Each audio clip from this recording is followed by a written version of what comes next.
calculated. That was including classes I took in high school. And I only applied to OSU, and I applied for one cycle. Awesome. Brittany, would you like to go next? Sure. So my name is Brittany. I'm a rising third year at Virginia, Maryland. I have a gaggle of creatures at my house, including a almost 3-year-old. So my background is predominantly equine sports medicine and then small animal ER. I was a technician for several years before I got into vet school. My cumulative immediately post grad from my undergrad was about a 2.8, and then I went on to get a master's degree a few years after that where I had a 4.0, so that raised my cumulative a smidge. But it was low. And then so yeah, I got my master's while I was working, and now I'm here. Thank you for sharing. And then Mo, if you would like to go next. Hi guys, my name's Monica, also known as Mo, so feel free, you guys can refer to me whichever you please. I'm also a rising second year at UC Davis. I went to undergrad at UCLA, graduated back in 2022, ended up taking a gap year just to kind of get my mental health in a better place. I went through a lot of personal things that kind of really impacted my GPA and just kind of my grades and how I was handling school. During my gap year, I gained a lot of cool experience doing volunteer work for like a wildlife organization, a local zoo, and then dabbling a bit more into like specialty medicine with dermatology and emergency critical care. It's been really fun. I ended up applying the first cycle back in 2023, got rejected. Used that time to, again, just expand those experiences, improve my GPA, taking classes at a community college. I was able to bump up my GPA to like a 3.38, and ended up getting into my dream school in state, which was great because I'm saving a lot of money. I'm commuting to school. So it's been really fun. I'm interested in pursuing small animal medicine. Don't really know exactly what path I want to take, but definitely want to make sure I help other people who love their pets like family like I do. Thank you, Mo. And then last but certainly not least, Christina. Hey everyone, my name's Christina. I'm actually currently a first year vet student, which is crazy to say, at Mississippi State. We started orientation last week, so my first day of class is on Monday. I got my undergrad degree at the University of South Florida, and I graduated back in December. I applied early my first cycle, last cycle, which was the 24-25, well, I guess now 2 cycles ago. And I was only accepted to St. George's when I applied to 8 schools. I ended up following my heart and declining that acceptance to reapply, and then I got into Mississippi my second try.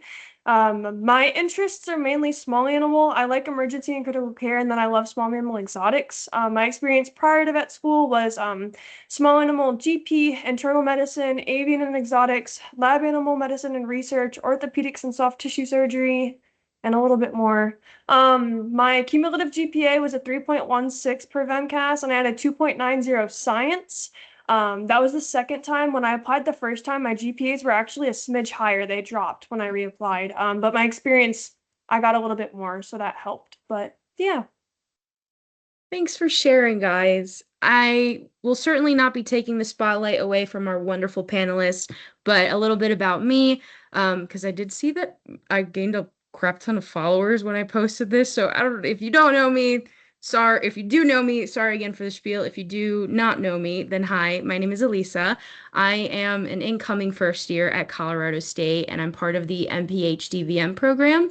So I just finished up my master's in public health. I'm wrapping up my capstone requirement for that. And then in the fall, I get to call myself a real vet student. So that's fun. I have a very strong interest in public health and One Health.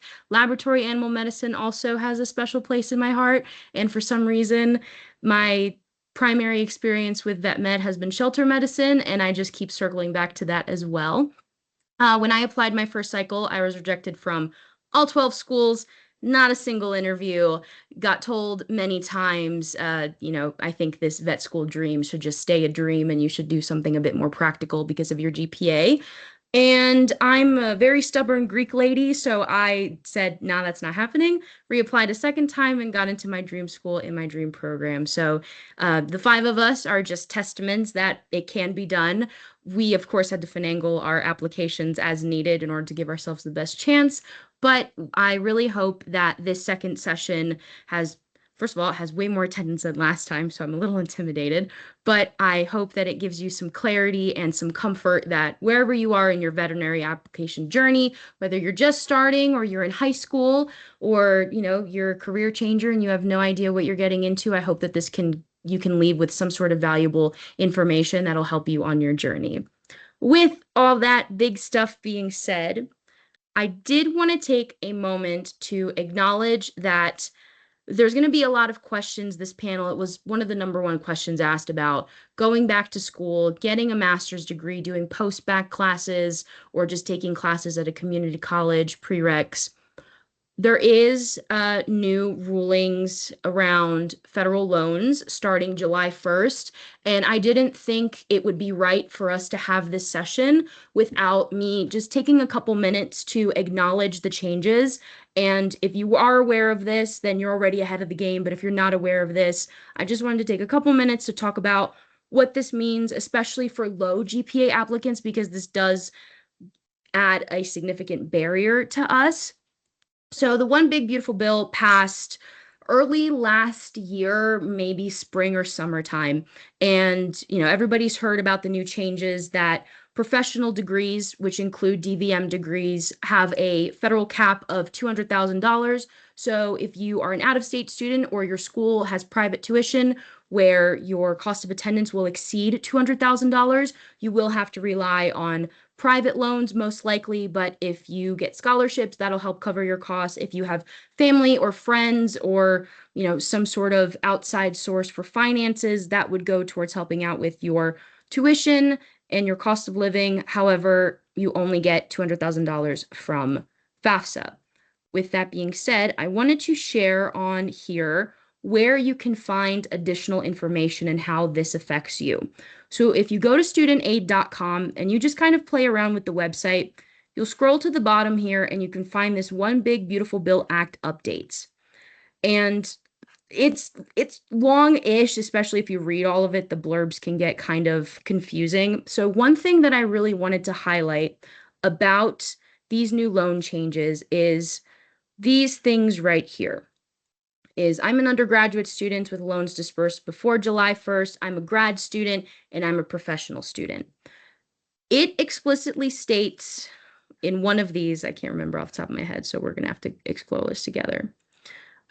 In one of these, it explicitly states that if you were in a graduate program prior to enrollment in a professional degree program, that the tuition you would use for your professional degree would be subtracted from what you spent on your master's degree. So I will use myself as a personal example here because I'm living through this right now. When I went through my application process and my program, doing a dual degree program, I thought that I would be covered under the previous FAFSA regulation, so I would be able to take out Grad Plus loans for vet school. However, it is explicitly stated somewhere here that for some reason I can't read, that now that I'm going off into vet school in the fall, the $75,000 that I had to take out of Grad Plus loans and federal loans for my master's degree will be subtracted from that $200,000, leaving me with $125,000 left for veterinary school. Now, I know what that means for me. I'm not going to share that. Here we go. If you're enrolled in a professional program, if you were previously enrolled in a graduate program, you may receive unsubsidized loans up to $200,000 minus what you received in subsidized and unsubsidized loans for that graduate program. So may or may not include Grad Plus. That's still kind of confusing on my part, but I did just want to highlight that this is a very real thing, and it does pose significant barriers for people that are interested in going back to school for a master's or going back to school for a post-bac or maybe just taking some classes here and there, and they would rely on federal aid to pay for those classes. That I highly urge you.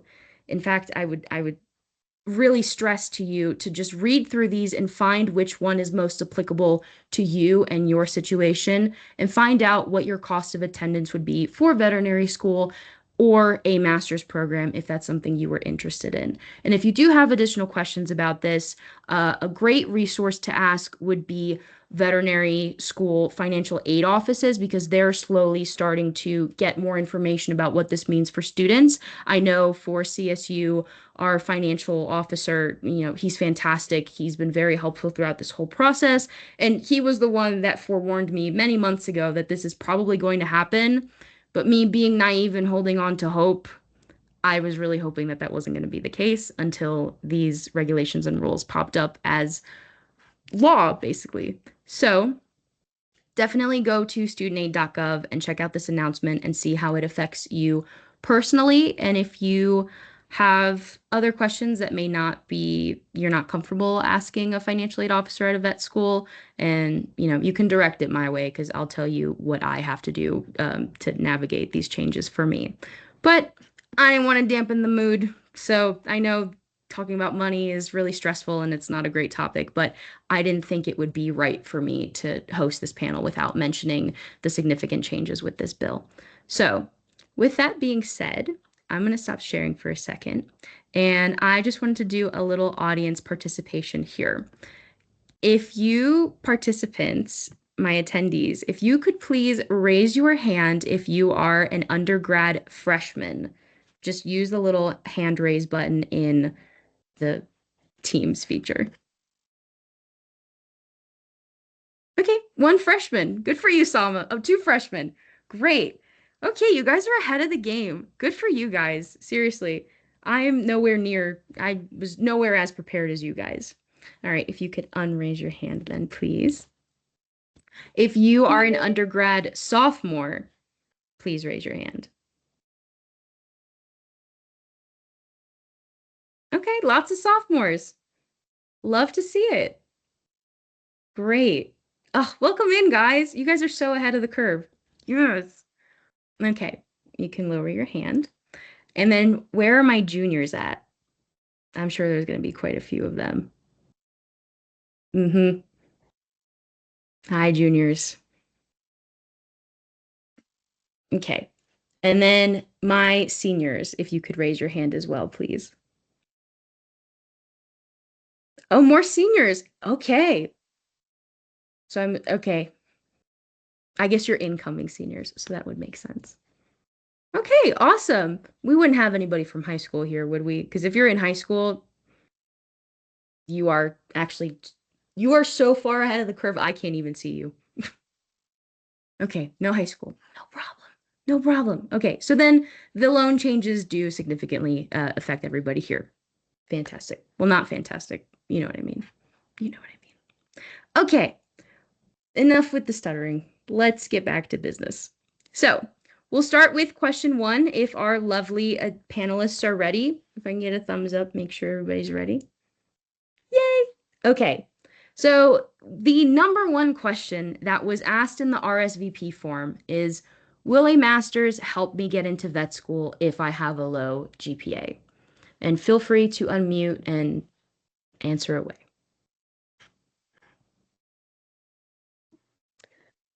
I would say yes. In my case, I am 100% positive my master's is the reason I was accepted into vet school. I had applied 3 times prior with a boatload of experience. I was working again as a technician full-time hours across various parts of equine medicine and then small animal ER and all of the stuff and things. And Virginia, Maryland, I'm very lucky here. We have application reviews and then we also have interview reviews if you make it to that stage but aren't admitted. And during my application review, a master's degree was what was suggested to me. They said that they just needed to see that I could handle the rigor of veterinary school. That said, as we discussed, things are changing. My master's degree was about $30,000 in federal loans is what I took out. So obviously the landscape is changing a bit. So that may or may not affect your decisions. I loved my master's degree. I enjoyed the process. It really showed me that I was capable of being the student that I wanted to be. I was in a completely different place in my life. So for me, yes, a master's degree, I am 99% sure that that is the reason that I was finally allowed to join the Virginia Maryland family. Thanks, Brittany. Kyra, Mo, Christina. I guess I would say it honestly depends on how low your GPA is. I talked when I had different file reviews. I had three total. When I applied my first cycle, I got one from Ross, Virginia, Maryland, and one from Florida. And all three of them told me not to pursue a master's and to retake classes if I wanted to, but mainly just to do extra post-bac science classes that were 3 and 4,000 levels to boost my science GPA since my regular GPA was like a 3.33 at graduation, but VEMCAS calculated it at 3.16. It was high enough to apply to schools. It was just my science GPA. So therefore the schools told me not to, mainly because financially I couldn't afford it, but also because the science was the real issue and just going back and taking more science classes would be enough because I had passed all my other classes. I just had like 8 C's. So I would say it definitely depends on how low your GPA is and then where it's low, like if it's your cumulative, your last 45, or your science. So it's just like a case by case basis, I guess I would say. Mo or Kyra, do you also have any experience with this? So I did not do a master's degree. I do know some people that have. I would say my experience at OSU is it's more about like if you're doing that to gain experience in a field that you're really passionate about, definitely they encourage you to do that. But if you're kind of doing it just to raise your GPA, I think I agree with Christina. It's going to depend what part of your GPA you're trying to raise, if that's going to help you in that way. Obviously, if you can raise your GPA through that, I think that can help you, but it's not going to be the only factor. I think that making sure it's something that you really care about, something that you're passionate about, and you're going to gain not only like that experience of increasing your GPA, but I think also, like was said earlier, being able to get used to that rigor of classes and getting used to the type of classes, the style of classes, and even like doing research if that's something you're interested in, and part of your program. I think all of those are going to add to your application too.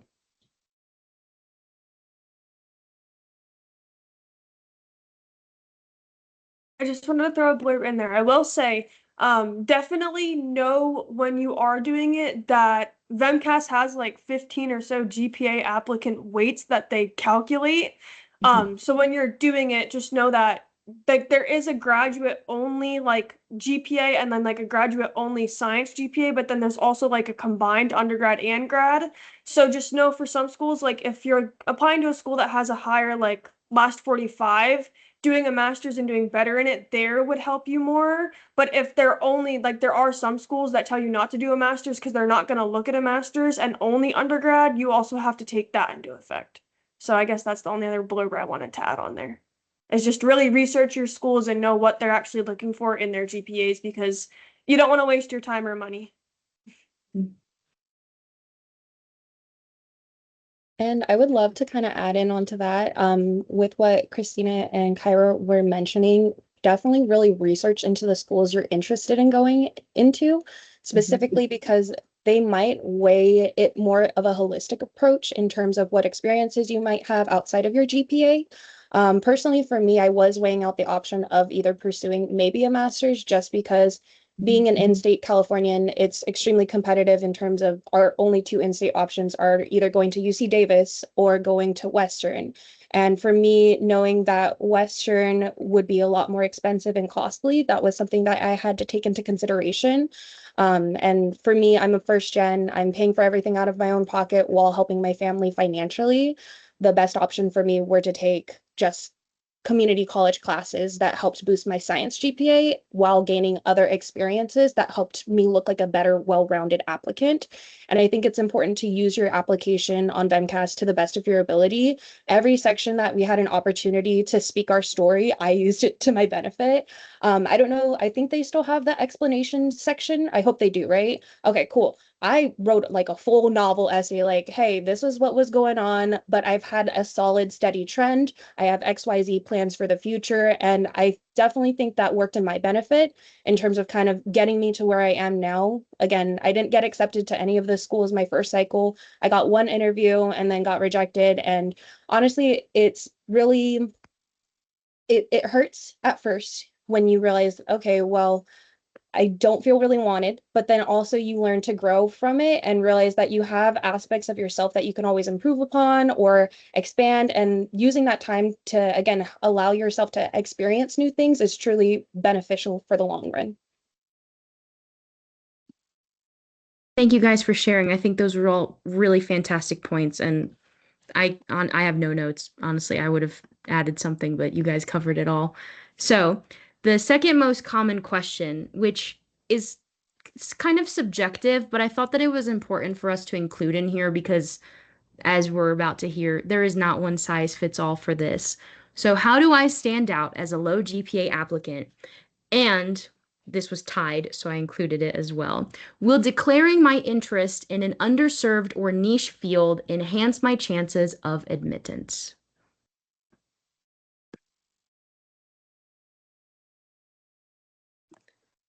So in my opinion, standing out means you need to show why you yourself are unique. We all obviously want to be in vet med because we enjoy working with animals, we enjoy medicine, we enjoy giving back in that sort of way. So great. So there are 2,000 other people applying that also love animals and want to do that.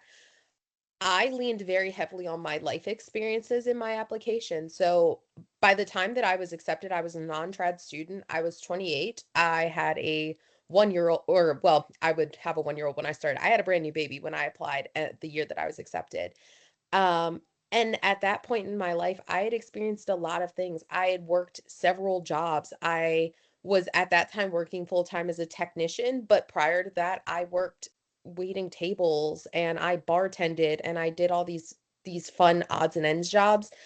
And I leaned very heavily on that on my application because those were things that you may say they don't apply to vet med, so why would they care? But they do because those are things that show you know how to interact with the public, that you've been around a lot of different types of people, a lot of different types of personalities, because vet school is one big culmination of a lot of personalities. And once you get out into the world, you're going to meet a lot of different people. So they want to see that you're capable of handling that and not that you're so laser focused on veterinary medicine that that's all you know. Um, and I guess to piggyback off of that, I didn't I didn't really lean heavily on what my plans were as a veterinarian on my application because for me, I felt that that could change rapidly. You hear from so many people that graduate, oh, I went into vet school, I was going to be a small animal GP, and then they end up doing like rhino ophthalmology as a graduate. Like, I think honestly saying that you are open to the experiences that are going to come to you in vet school would actually benefit you more than saying, I'm going to go live in rural Iowa and I'm going to provide services for all the cats and dogs in that area because you can't honestly say that you're going to do that once you get through those 4 years. I can go next, and I'm gonna start with the second question if that's okay. On like the interest. I think that for me, it did actually help in my interview specifically, but I think in your application, being open is good, and being able to kind of have like an underlying thing that you're really interested in. For me, in my personal statement, I knew that I wanted something that was welfare focused. So that was either going to be like focused on laboratory animal welfare or going into behavioral medicine, or shelter medicine. Those are all very different things, but there is kind of an underlying thread. And I think that that can be helpful to kind of frame your application in that way that you have this underlying passion of all of these things. I will say at OSU, they do have a program right now where they are trying to accept more people. I think it's primarily for in-state, but maybe also out of state, where they're trying to place people in rural communities for large animal medicine. So if you are interested in applying to OSU, I would look into that program, see if that's something that kind of fits. Again, I don't know if it's only in state or not, but I would definitely look into that if it's something you're considering, if you're interested in large animal medicine. So I think for them, they do have that specific thing, but otherwise, I think it's kind of luck in the interview. For me, again, my passion is kind of welfare in general. Something else I'm really passionate about is One Health and One Welfare. And I just so happened to get my two interviewers were people that worked in One Health, focused on like conservation and the welfare of wild animals. So I got to talk about that a lot and really, I think, stand out in my interview because we were able to connect on that. But I think that like specifically on your VEMCAS application, you don't necessarily have to have an interest. I think that a lot of people are, like Brittany said, going to be really appreciative of somebody who's open because that shows that every opportunity you get, you're going to fully invest into. Whereas if you box yourself in, you might not fully immerse yourself in that. Not that people don't, but I think that being open is definitely good. As far as standing out, I think there's always kind of two main schools of thought. Either you can have really diverse experiences and that makes you stand out, or you can focus really heavily on one thing and try to get really, really deep into that. I think that both of those approaches are valid. For me, I had a lot of diverse experiences. I think that the main thing that helped with those diverse experiences, though, was with each next experience, I was trying to gain new skills, different skills at each one. And I think that just being able to show that you're really diving into the field, trying to get new things, new experiences, new skills, I think those really help to stand out.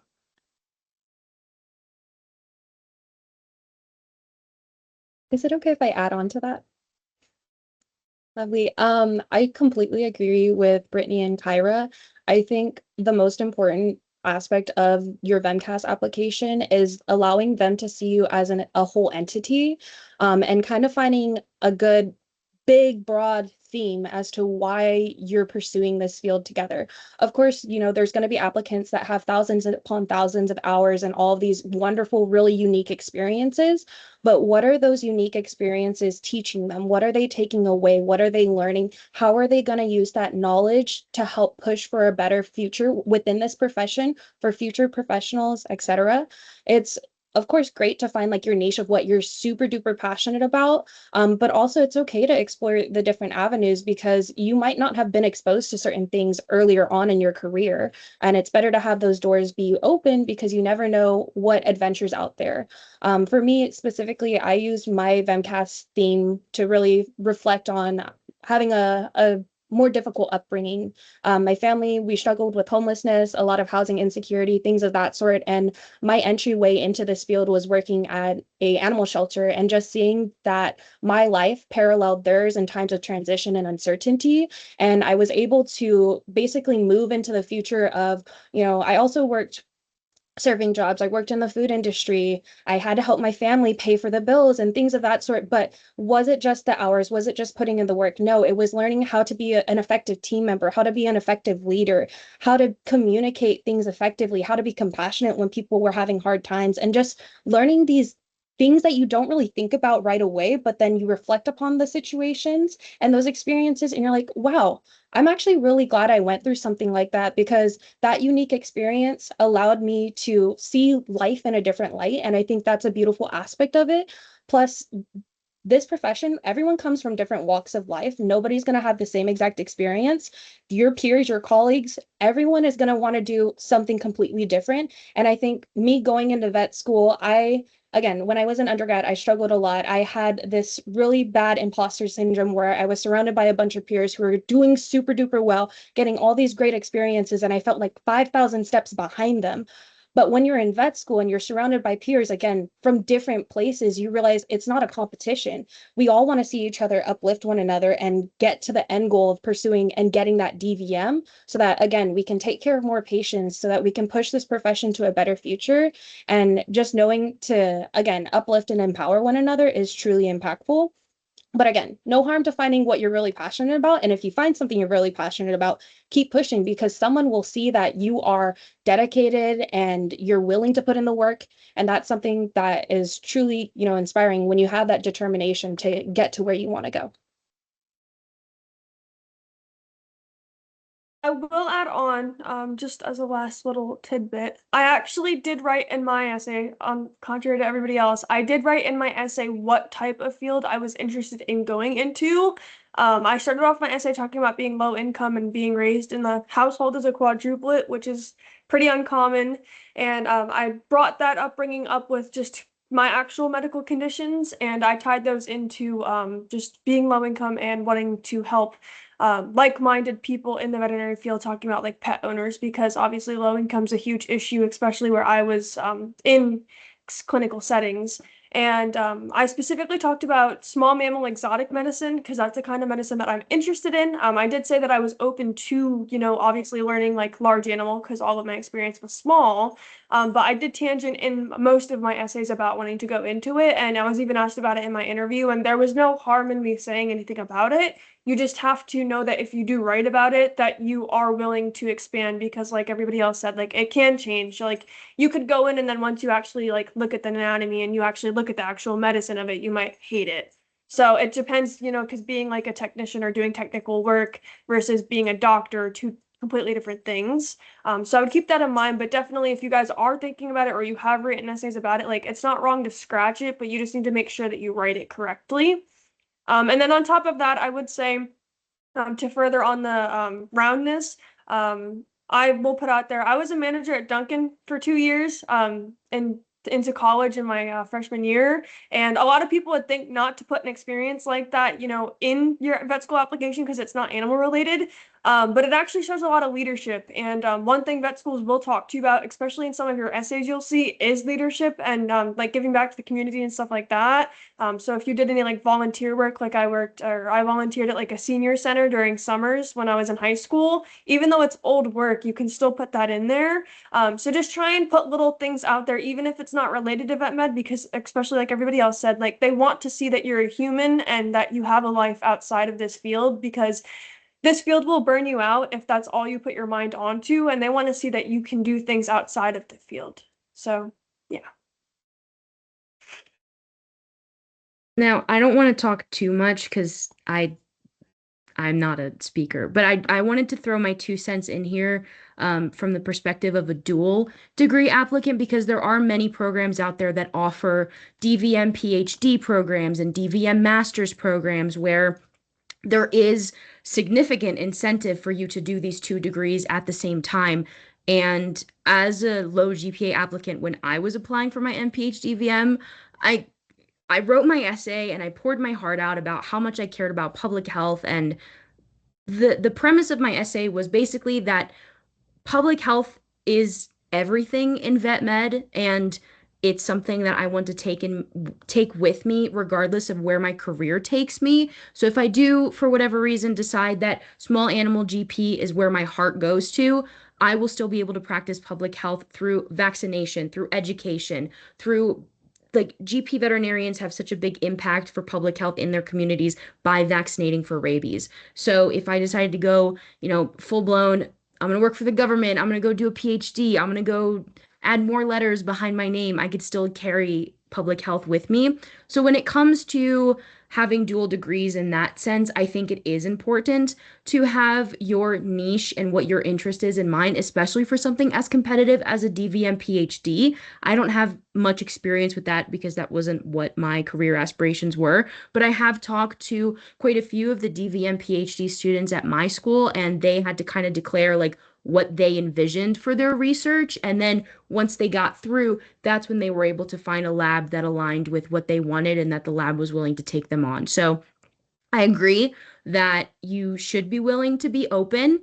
And another tidbit is if you do have a niche in mind in a specific area of vet med that you are passionate about, whether it is underserved or not, you should have the experience to back it up. There are many students every year that say they're interested in equine or large animal or laboratory animal medicine, but they maybe have, a couple tens of hours, not really pushing it to the extent where they would have significant knowledge of what it takes to be a veterinarian in that field. So if you want to be an equine veterinarian, find those mobile equine vets, find the vet school that's in your state and go and shadow with them. Find just a regular schmegular equine doctor or a mixed animal practice and go there. If you're interested in public health, reach out to your USDA chapters in your school, reach out to your local public health officials or your small local government. They will have opportunities for you to shadow and figure out if this is truly the niche that you want to go to in this field.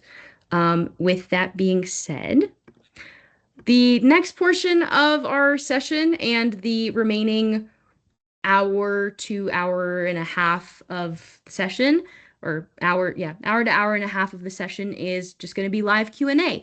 So I already sent a couple messages in the chat, but if you could use the Q&A feature as opposed to the chat feature, that'll help me organize the questions better and so that they're not lost if multiple questions are coming through. And attendees, if or panelists, if you're interested in answering something via the chat, you're more than welcome to. The questions that are on deck to be answered, I've already answered with scheduled to be asked. So what I'm going to do now is I'm going to stop sharing my screen so I can focus on the chat. And then the first question that has not been answered in the chat that is on deck is, when speaking your story, were you focused more on the veterinary field or outside of the vet field?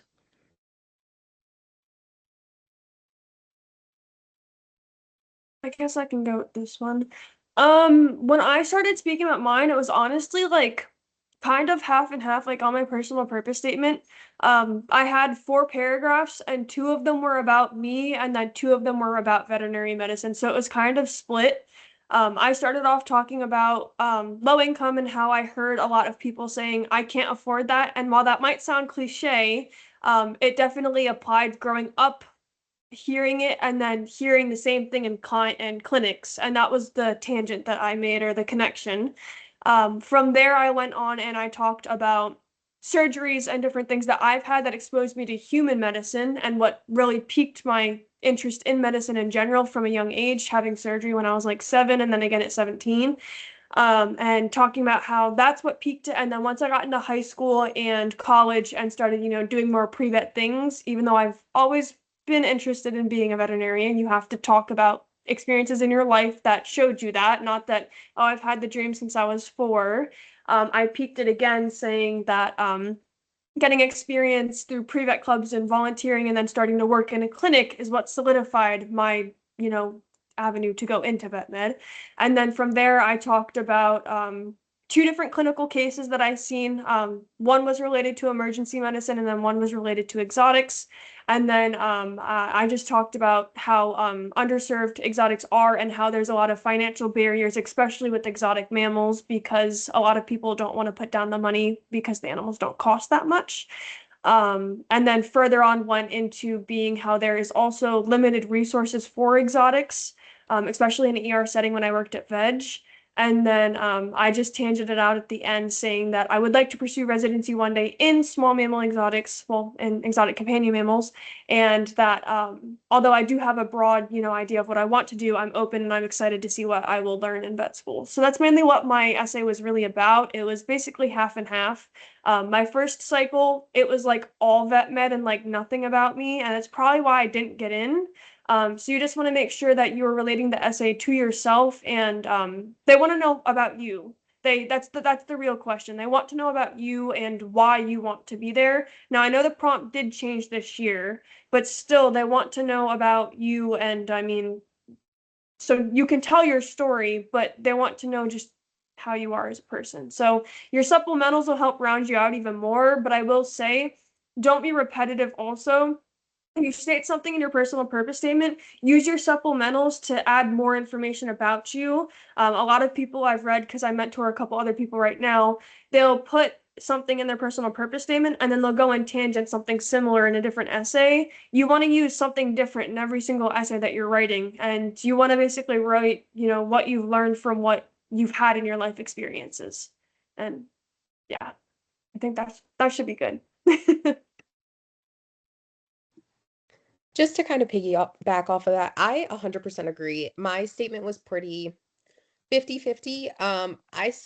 Find that why and find your unique why. We all have one.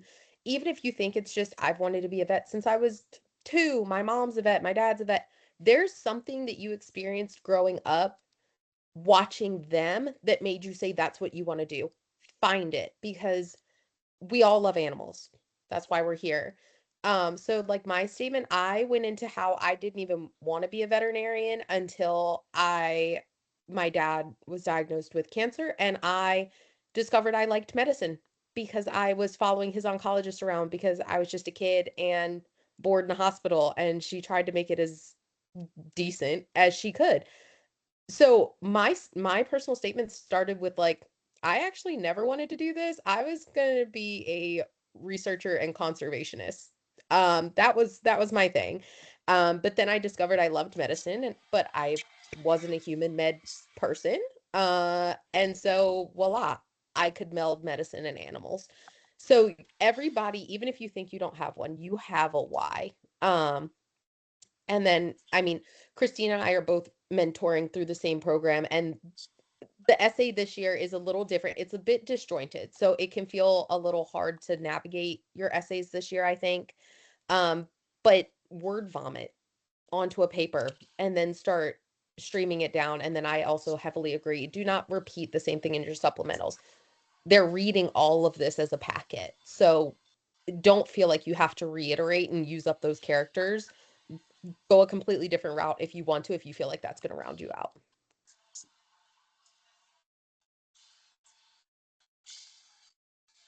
I'd love to add on to that. I think with the personal statement, I haven't read this year's prompt, but honestly, I think it's really important to use it as a way to really show them who you are.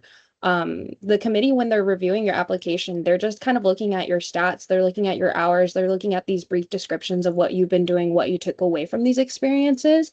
But that statement is going to be the first bit of information they get to hear your voice, your unique you. And it's really important to push down and, like Brittany said, refine your why. Like, why do you really want to proceed in this field? What makes it so unique? Why will it bring you, happiness down the line? For me, I too dabbled in a bit of like my personal life as to what brought me to this field, but also what I was taking away from it, but not really necessarily repeating what I had put in for those brief descriptions on my hours. And then for my last paragraph that I think was really powerful that I had gotten from my mentor was really figuring out what did you want to do with your career down the line? What is your goal? And for me, it was pushing for accessibility within this profession, maybe finding some sort of bridge between specialty centers, animal shelters, and allowing us to have more educational opportunities for future professionals to get hands-on experience. And just knowing that you have ways to improve the profession down the line and what steps you're willing to take and where you've come that have kind of led you they're like tiny breadcrumbs that have led you to this place that you need to be and where you want to go, and just figuring out a good way to kind of write it. And my biggest tip, make sure you have like a bunch of people read these essays.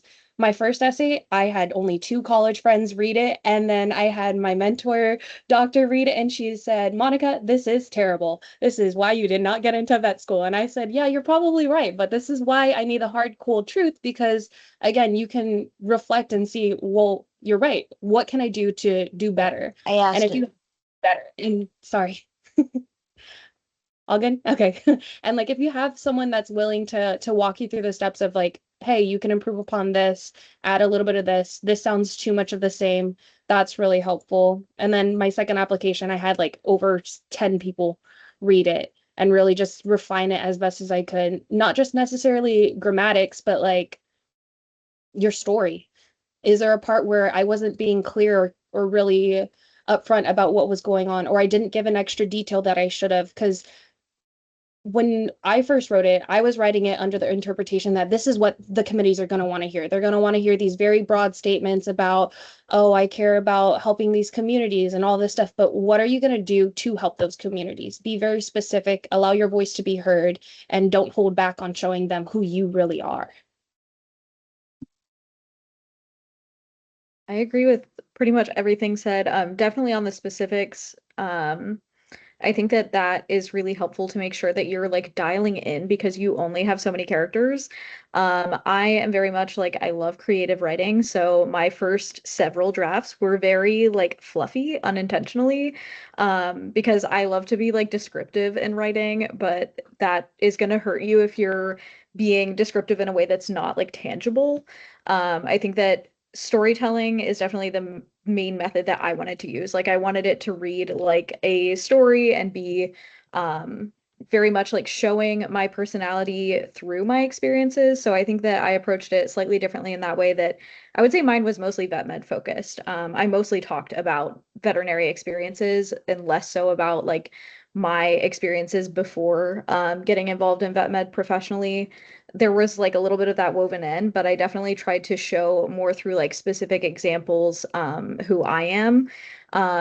I don't want to go like too in detail, but my story, my personal statement was basically three separate stories of three different animals in different settings and how welfare and public health applied to them. So I had one that was like specific lab animal, different lab animal, and then a shelter animal, and weaving those all together. So I felt like doing that, yes, it was more vet med focused on the surface, but I was able to really show like more of who I was through that. Also, I think most of us or all of us use the explanation statement. For me, I think that I also tried to focus more on the vet med in my personal statement, just knowing that I was going to be talking a lot about my life story in my explanation statement.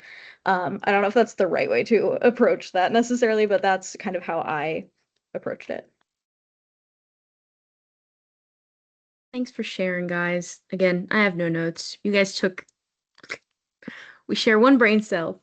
So I'm going to go over to the Q&A feature because we have a couple questions that are in the separate chat. So Esther asks, how do you imagine it would impact your GPA and the process of applying to vet school if the courses you struggled with were primarily at the start of your education? For example, their GPA has an upward trend since sophomore year, but they worry that it isn't enough. They made a lot of poor choices freshman year and expressed that in an explanation statement in VingCast. I'm just going to quickly add that I was in a similar situation to this, but my GPA went up, way down, and then barely made it back up on the curve. So it plays a big role, but that's all I'm going to say for it. So floor is yours. I will piggyback off of that. I was kind of similar where my GPA was, it was like, oh, school is great. And then life just kind of kicked me down a little bit and it plummeted. And the hard thing is when your GPA falls, it's very difficult. The more credit hours you add to build your GPA back up. So if you only have 5 credit hours on your transcript and you add a 4 credit course, your GPA might shoot up. If you have 20 credit hours on your transcript and you add a 4 credit course and get an A in it, it might only tick up a tiny bit. That's kind of the difficult part about cumulative GPAs. So that's where you have to plan strategically. So some schools weigh your last 45 much more heavily. Some schools do look for those trends where they say, okay, your GPA fell, but over, a 2 to 4 year time span, you trend back in the correct direction, even if there's not a big numerical difference, but the trend is there. So you kind of just have to plan strategically when you're going to apply as a low GPA student. That's just a fact. We do not have access to every school across the country, like some of our 3.8 and 4.0 colleagues may, and that's okay. For me personally, I love that my school was willing to accept me and see that baby undergrad me is a whole different person now, and I learned from my experiences, and we're human. And that's where your personal statement needs to come in, because you need to show them that you are a person and life happens, but can you bounce back from it? Because sometimes things happen and there's nothing you can do about it, but you can explain what you learned from it and how you grew from it and how that's going to help you not let it happen in veterinary school. I would love to piggyback off of that. For my own personal experience, I definitely had a hard time transitioning going into undergrad, and my GPA trend really started very low, very stagnant. I actually ended up failing a class during a really difficult time of my life. And at the point, this is probably the quarter before the pandemic hit, and then everyone was running around like chickens without their heads, like, what the hell's going on? What are we supposed to do? But I realized what I was doing wasn't going to help. I got into a really good school. I thought I was going to be able to do well, all of this stuff. But mental health is definitely something we need to take seriously. It's not easy to go through it alone, and you should never have to go through these things alone. One huge thing that made a big impact for me was actually seeking out help with my schools. We had a center for accessible education and psychological services. And I was able to get set up with like a therapist who helped me get accommodations as well in place. And I definitely think that helped me do better because there was less of a pressure of if there was a day where I truly was not doing well mentally, they understood where I was coming from and were able to help support me in that journey. And with that being said, ever since then, I kept that steady upward trend. My mentality started shifting because again, I felt like I wasn't alone in this journey. I felt like I had people who were willing to hear me and not just see me as someone who wants to complain or feel bad for themselves because life is shitty at times. It's okay. It's part of life, but there's so many beautiful parts that we have to appreciate and we have to get through and we have to get through together. And at that point, again, my trend went up and I used all the explanation statements and all that stuff to really just explain, like, hey, I was going through a really hard time, but that's not going to define me or my potential. Although, that hard time really shot me down, I'm willing to keep pushing and keep moving forward. And again, for anyone who's going through any hard times, remember you're never alone. You have people that are on your corner that want to support you and want to see you do well in life. And with this profession, especially compassion fatigue, burnout, we all struggle with these things at a certain extent and a certain point. And it's important to find other professionals that are willing to help you through those times in need. And with the application, again, just take advantage of those spots where you can tell your story. And even if you didn't do well, you have the opportunity to do better later on. You just might have to take a different path or take a little bit longer to get to the destination you want. And that's okay. Enjoy the journey while you're on it. Everything happens for a reason and have fun along the way. I'd like to add on to that one as well. I will say, I started off with mine. I was a pretty decent student my first year. I had like a really high 3.9. And then once I started taking science classes, my GPA plummeted. All of my bad grades on my transcript, there's like 8 C's and I would think 1 D now and 4 W's. They're all science classes, every single one of them. I'm fine on anything but science, and there's a lot of people out there like that as well. What happened was I started taking classes and my GPA went down. I ended up actually getting on academic probation and I was even dropped from my major. And after appealing both of those, I ended up getting reinstated and was able to graduate 2 semesters later. But I was 2 semesters, quote unquote, late. I do want to put out there, if you guys think you're late or if you're falling, quote unquote, behind, don't don't compare yourself to others. I'll always say that. At the moment, it does suck. I will say, like, it makes your life's falling apart. But in hindsight, you're gonna gain so much more experience when you continue to work and continue to get experiences while you're retaking those classes. I retook organic chemistry 3 times and passed it on my fourth try. Like it happens. In my interview with Mississippi State, all 3 of the DVMs on my interview board all failed organic chemistry. Like it happens. It's just how you bounce back from it. I will say when you're writing your explanation statement, don't victim blame yourself because that's one of the biggest issues that people have when they're writing it, or they will just over storytell or over fluff it. You want to just come out and basically say straight what happened in your life, and basically, just lay it all out there and do it simple and sweet. It doesn't have to be like 3 paragraphs. Like put a couple sentences on what happened, and then from there, learn what you learned from it and then how you grew. So they want to see an upward trend. So even though mine was towards the end of my degree, the last semester that I had before I reapplied to vet school was straight A's and B's. There was no C's anymore. And I didn't struggle. And those were all my last upper levels, like biochemistry. I had advanced invertebrate zoology, Orgo 2 with lab, and then a public health class. Like there were a lot. It was a 15 credit semester, so it was stronger than the one I had previously taken. And they were a lot harder classes. So I will say, like, there's always roads around it. Just stop comparing yourself to others because honestly, I think with mine and a lot of other people here, in the moment it sucks, but honestly, you're going to be very thankful. Same for people that have to take gap years. I took a quote unquote half gap year. Well, technically it was a year and a half because I didn't get it on when I applied early. But you learn so much more, and you'll realize if you do have to reapply, when you're rewriting your essays, how much you've grown. So it sucks in the moment, it really does, but in the end, it'll all work out and you'll end up where it's meant to be. So Just to add on very quickly, I agree with everything that's been said.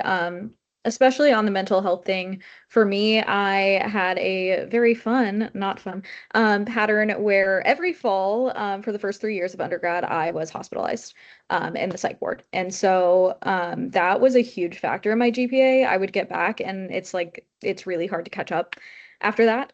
So I was dropping classes, not doing well in classes. And so I kept having this like going down in the fall, coming back up in the spring, back down in the fall. And I kind of felt like my degree was really beating me down every fall. And that was something I talked about a lot in my explanation statement of like, I realized at a certain point, like, I have to figure this out. Why do I keep ending up here? Why is there a pattern to it? You know, what can I do to stop the cycle and not have this happen again? And since then, I have not had to be hospitalized, thankfully. And I think that that was a big part of my application in general.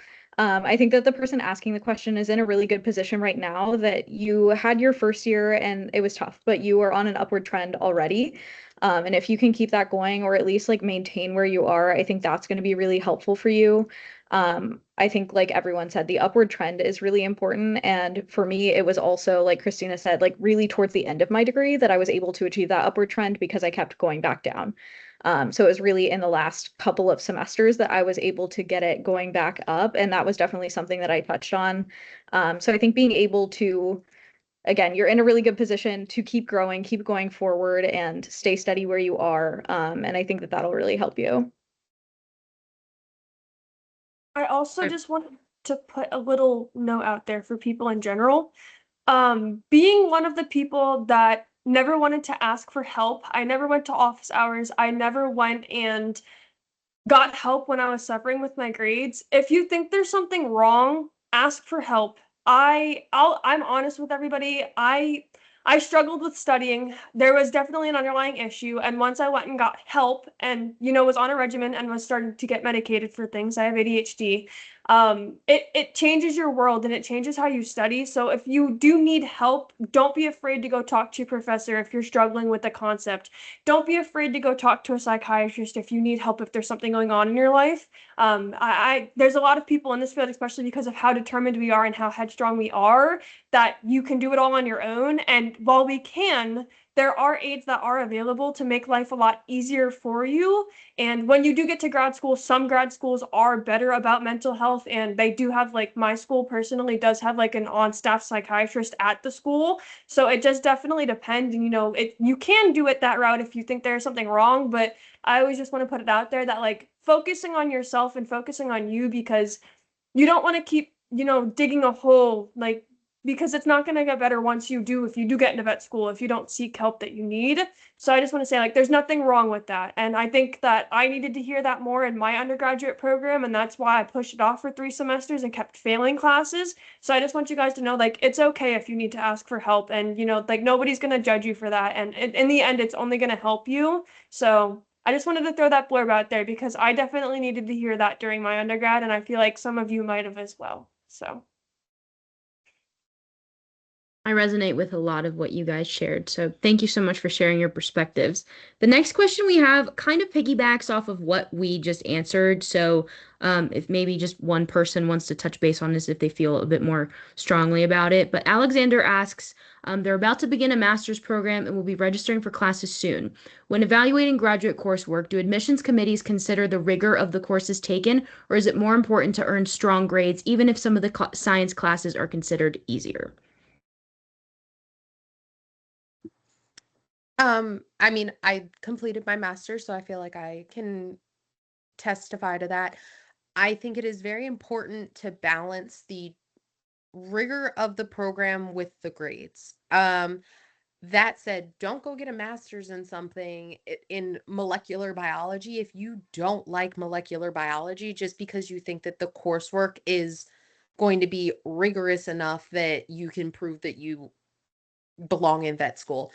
Pick a master's program in something that if you don't get into vet school, worst case scenario, you change your mind, you don't get in, life happens, you can take that master's degree and do something with it. Do not throw 10, 20, $80,000 out the window just because you think it'll get you into vet school. Pick your program based on your interests and your future career goals.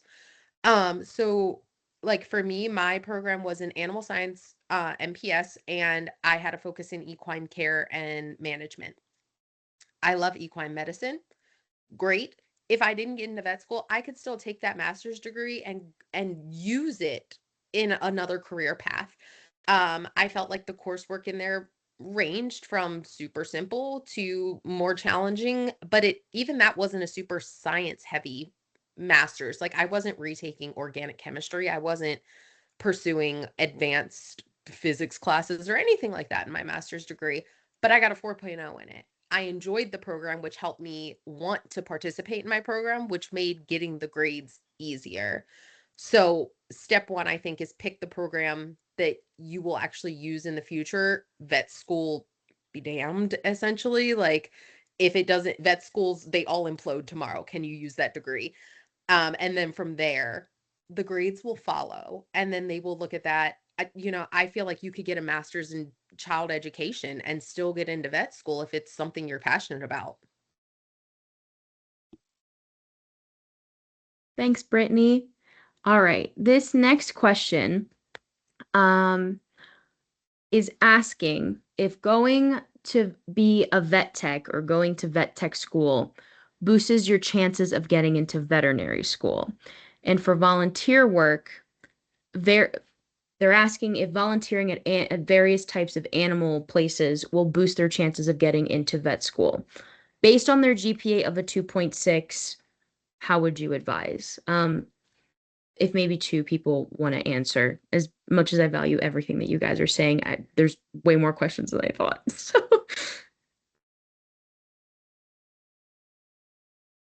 I would love to start this. In terms of going to vet tech school, I think it's really important to realize what's your overall goal. Are you looking to proceeding with a veterinary technician degree?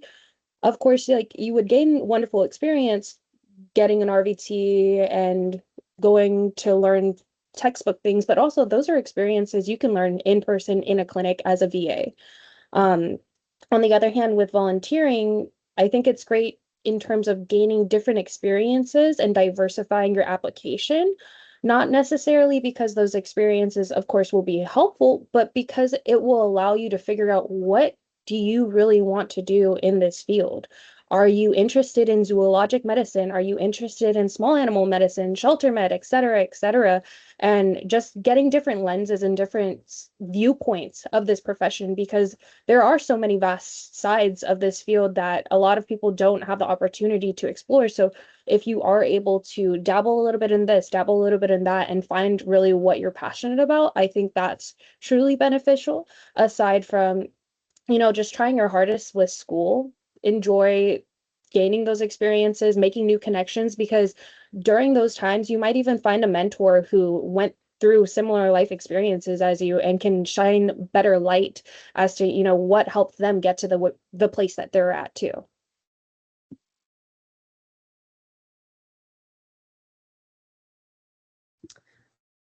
I would say as a technician, don't do it unless you're gonna use it. Um, it costs money. I know that we keep circling back around to money, and I'm so sorry about that, but money is a real thing, right? So you're gonna pay for it. You're going to invest your time and energy. You do have to sit your boards. And then you also have to look at local state licensing. Licensing is different in every state, okay? So, with that said, if you are okay with being a technician, it kind of spirals back to the master's degree. I was okay with, if I didn't get into vet school, continuing on as a technician with the ultimate goal of probably going into some sort of educational setting with my master's degree. I could marry those two together, and I was okay with that. If I was not okay with that and I knew that I didn't actually want to be a technician and do nursing care for my whole life, no, don't do it. It's not going to get you in. I graduated in 2018 and I wasn't accepted into vet school until 2024. It's not going to be the make or break. What's going to be your make or break is, again, those trends that we're talking about and proving that you can handle veterinary school as a whole and be a well-rounded person. Because like Mo was saying, you can learn those skills. I can teach anybody to place a catheter. I can teach you to hold a dog. Those are things you can develop outside of an RVT, LVT. If you're interested in that, by all means, go for it. You have the option to pursue a VTS. I probably would have done that if I didn't get into veterinary school. So like, have a plan. But if it's not something you want to do long term, go get those experiences elsewhere. And I know it can be hard, but someone will say yes and let you in the clinic and let you learn those physical skills. Thanks, guys. So this next question, I feel like Mo would be a fantastic person to answer. And then if maybe Kyra would like to answer as well, or Brittany and Christina, you guys can definitely weigh in, but I feel like the fact that you guys both, I'll answer the question now. How did you find animal and veterinary experiences during undergrad, especially in a vet competitive university? This student goes to UC Davis, where they feel like everybody wants to be a veterinarian. They've reached out to veterinary clinics and shelters and research labs, but they either get rejected or they just get ghosted. So it's very discouraging. Does anybody have a strategy that worked for you? Quick tidbit from me. I went to Penn State, not to be confused with UPenn. However, we are a funneling school, as we like to lovingly call it, where our program aligns very heavily with what Penn Vet looks for. So I think more than 50% of my graduating class of 2024 went on to UPenn. And then I know a couple people that went to Virginia, Maryland.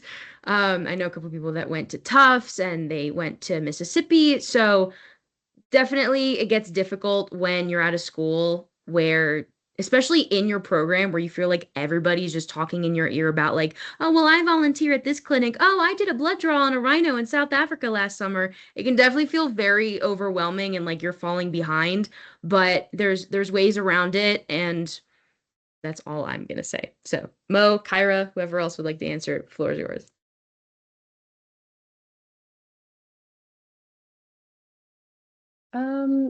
Personally, my biggest tip is don't don't overthink it right now. Keep being motivated that you're even willing to put yourself out there. It's definitely very uncomfortable to face the fact that rejection is a possibility, but also acceptance and getting somewhere that you're meant to be is such a beautiful part of it.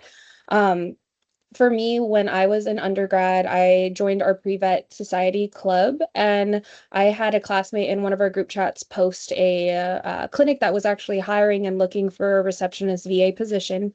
And I ended up applying for it and was lucky that I had some previous experience in an animal shelter, not necessarily working under the supervision of a veterinarian, but knowing that I had kind of a basic foundation of what it meant to work with animals and other people definitely helps kind of set the tone.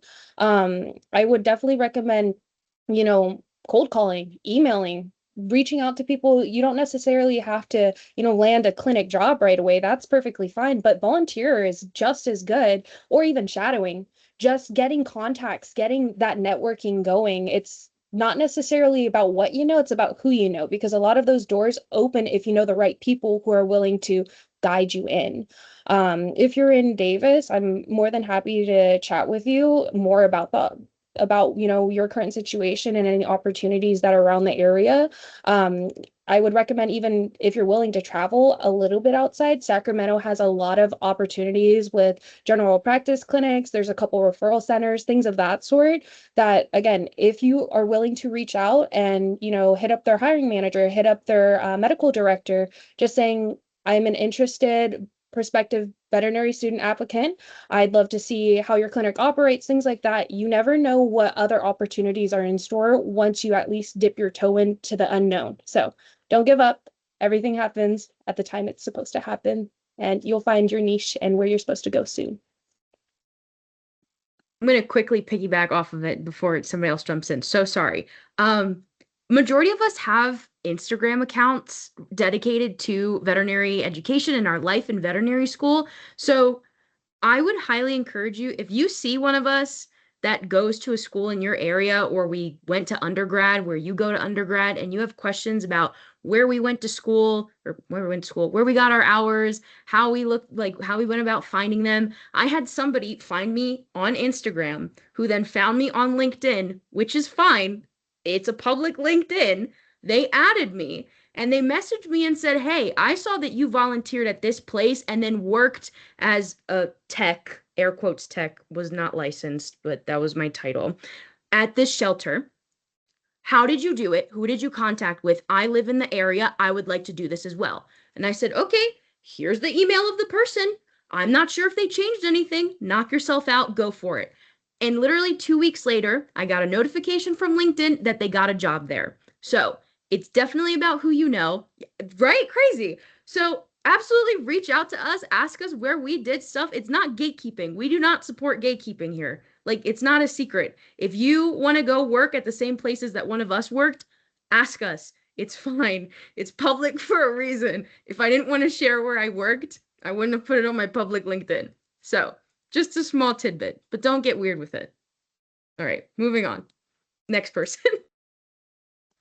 I'm not I would sh- definitely, oh, sorry. Go ahead.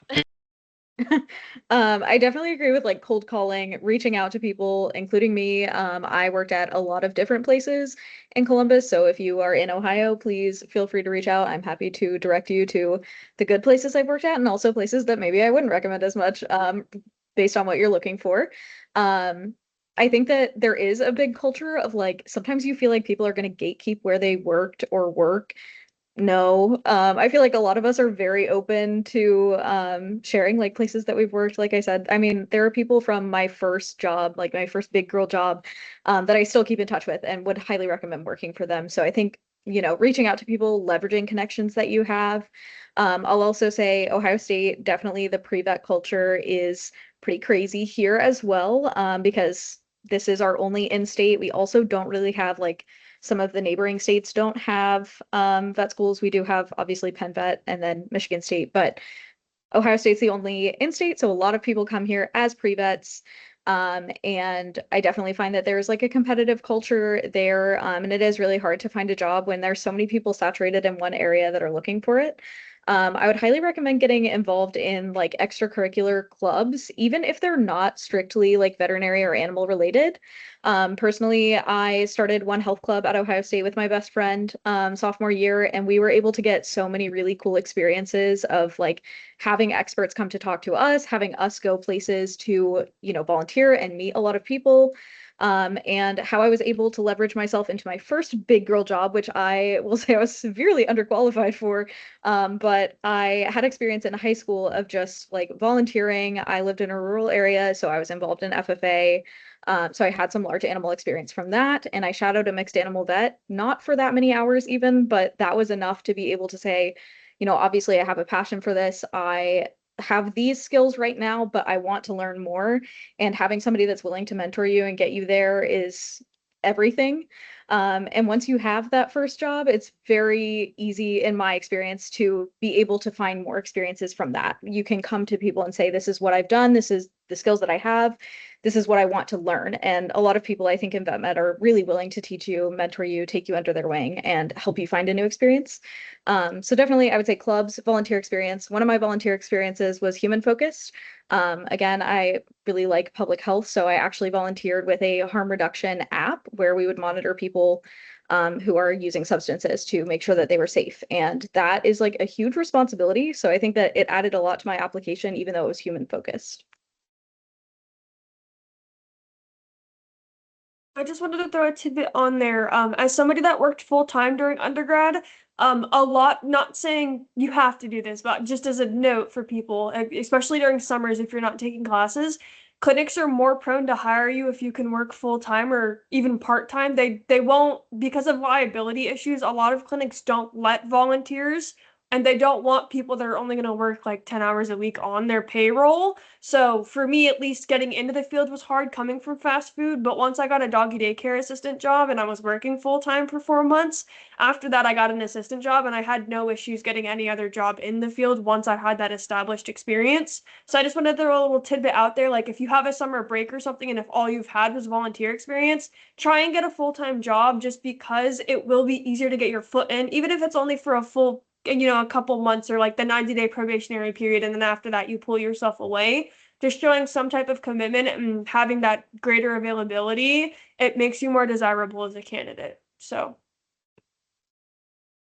Thanks, Christina. Sierra, did you have a question? I was just gonna, I don't know if you can hear me well enough because I'm at a cafe. Anyways, I was just saying that the thing with adding in and like getting your foot in the door, just like volunteering, having it where just like small thing of just cleaning kennels can be very beneficial. You can even reach out if you have a veterinarian that you go to, especially a doctor that you're comfortable with or have been with a long time with your family. Just reach out like, hey, can I maybe come in this amount of time, clean kennels for you? How about just learn small things? And it can get a great way into other things. The one that I luckily was able to work with reached out and able to do shadowing throughout a zoo and those kinds of things. And I was fortunately able to go look at shelter medicine, help with dentals, figure those things out as well. And it just helped me branch out.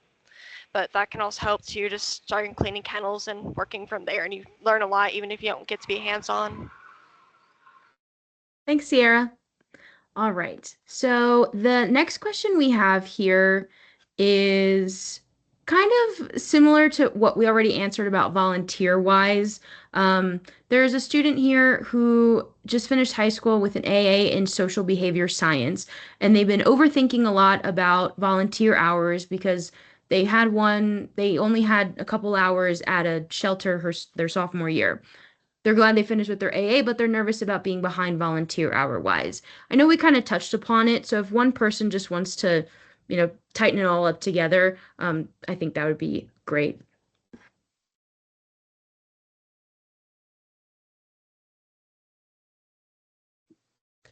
Okay. I feel like you are going to be shocked and amazed when you get into vet school how diverse everyone's experience is. I have classmates who are like myself that worked either as a technician or an assistant for several years. I have classmates that have 0 clinical hours in veterinary medicine. They've never worked in a clinic formally a day in their life. They might have a few shadowing hours, but other than that, that's it. The range is vast. And your first year in veterinary school, your school is working to bring everybody up to the same level because they know that everybody comes from different backgrounds. The key here is they want to know that you know what you're getting yourself into. They want to know that you don't think that it is just playing with puppies and kittens all day, because it's not. And some of that might come from the serving job. I learned a lot about people waiting tables. Um Arguably more about people waiting tables than I did working in a vet clinic. So I feel like if you have good experiences even outside of veterinary medicine that help round you out as an individual, don't let it feel like you're behind the curve because you don't have tens of thousands of volunteer hours or tens of thousands of assisting hours. It's okay. If you can just get in with a couple vets here or there and say, yeah, I rode with this equine vet and I got to see a day in the life of an equine vet. And then I went over to the small animal clinic and I got to see how they function. It lets them know, hey, you've seen what vet med's about. But focus on being a well-rounded individual, because again, I have classmates that have 0 clinical hours. Like learning to restrain a dog was a brand new thing for them, and they're excelling. They're doing great. We're entering our 3rd year. So like, it's okay. You're going to be okay. Just focus on being as well-rounded as you can be. I'm going to quickly touch upon that again, with just like the worst that someone can tell you is no. If you reach out looking for an opportunity, again, like there's so many veterinarians that have Instagram accounts now, and some of them have millions of followers, and some are as small as 100, right? If you if it possessed you to message one of them or message a vet student or anybody online and just say, hey, is there an opportunity for me to shadow you one day? Like, I see you're an equine vet and I don't have many in the area. I would love to just shadow you one day. The worst someone's going to tell you is, no, I'm sorry, point blank, period. They're not going to go on a tangent about, how dare you ask me this question? Good job embarrassing yourself. Like the negative noise that you hear in your head, or the embarrassment and like rejection therapy that you're afraid of feeling by sending out a cold call email or a message, is truly all in your head. And I wouldn't have half the experiences I have if I didn't just F it, we ball mentality and just close my eyes while sending an email and shut my laptop and pretend it never happened. But it all worked out, right? So the worst someone can tell you is no. Keep trying. I know, like, it feels so awful getting a no, and you just feel so small when you get it. I remember I feel it today. I still feel it today as a vet student, just because I've made it onto this side and I apply for jobs. You know how many jobs I've been declined from? It's okay. It gets better. But the next question is, I thought this would be kind of fun, and maybe Kyra can talk a little bit about her behavior stuff, is what are some vet med niches that people may not have heard of? I can definitely go on that tangent as well as a couple others that I have gotten more into with behavior. Behavior is a very small field. There are less than 100 board certified veterinary behaviorists in the world. As far as the American College of Veterinary Behaviorists, there are less than 100 in the world. So it's an extremely small field. There are a lot of requirements to become board certified. And behavioral medicine is a really small field, but I think that the more that people grow in their relationship with their companion animals, especially, we're seeing so much more of a need for it. A lot of people say there's like a rise of reactive dogs. I think we're just having a rise of dogs in general that are living in a society that was never built for them. And so the more people that get dogs and any kind of pet, I think it's mostly focused on companion animals, but there are a lot of behaviorists that work with exotic animals, especially birds, as well as horses. I think that it's a really strongly growing niche, but it's one that needs a lot of people, and it needs people that are really dedicated to it. And it's something that, for me, I am trying to like gain as much experience with it as possible, but it's something that's hard to gain experience with. So there's also a lot of like reading studies, reading books, reading Karen Pryor's book from 1984, which feels crazy now because behavior has changed so much since then, at least what we know about it. But I do want to also say that from that, I developed a study that I am currently working on this summer, which is focused on behavior and pain. So we're looking at canine osteoarthritis patients who are in rehabilitation therapy. And how, if their pain decreases over time, are we also going to see improvement in their behavior? And so that has also opened up a huge field for me of rehabilitation and integrative medicine. My dog is actually a rehab patient, so she's not on the study, but she would qualify. But I've been able to see acupuncture, which is a really cool specialty too. It's not like a specialty in the sense of behavioral medicine, or rehabilitation, but it is something that you can become certified in. Even in, I think, your third and fourth year of vet school, you could become certified as a veterinary acupuncturist. I think that's a really cool field. I think rehab is also really awesome because, again, I'm very passionate about pain management. And so being able to see all of the different therapeutic modalities we have, everything from laser and acupuncture to underwater treadmill, doing all of these like exercises, cavaletti pulls, agility type of things to get an animal to full strength and make them feel stronger, make them feel better. That's been really cool. My PI on this study is one of the founding fellows of the pain management specialty within the American College of Veterinary Anesthesia and Analgesia. So I think that that is also a field I'm really interested in pursuing. I probably will never stop wanting to be in school. So, which I couldn't imagine myself saying that a couple of years ago, but definitely I think that the more you get into it, the more you're going to find. You can easily fall down a rabbit hole of looking at one specialty and then being like, wow, this is connected to so many other things too. And that's really where I feel like I'm at with my journey. To kind of piggyback off of that, because I am also a lover of all the things. I am actually enrolled to start the acupuncture program this fall. I'm taking small animal like, I love all the things of this field. There's so much you can do with this degree, and like I could talk about it for hours and hours and hours because it's not just general practice.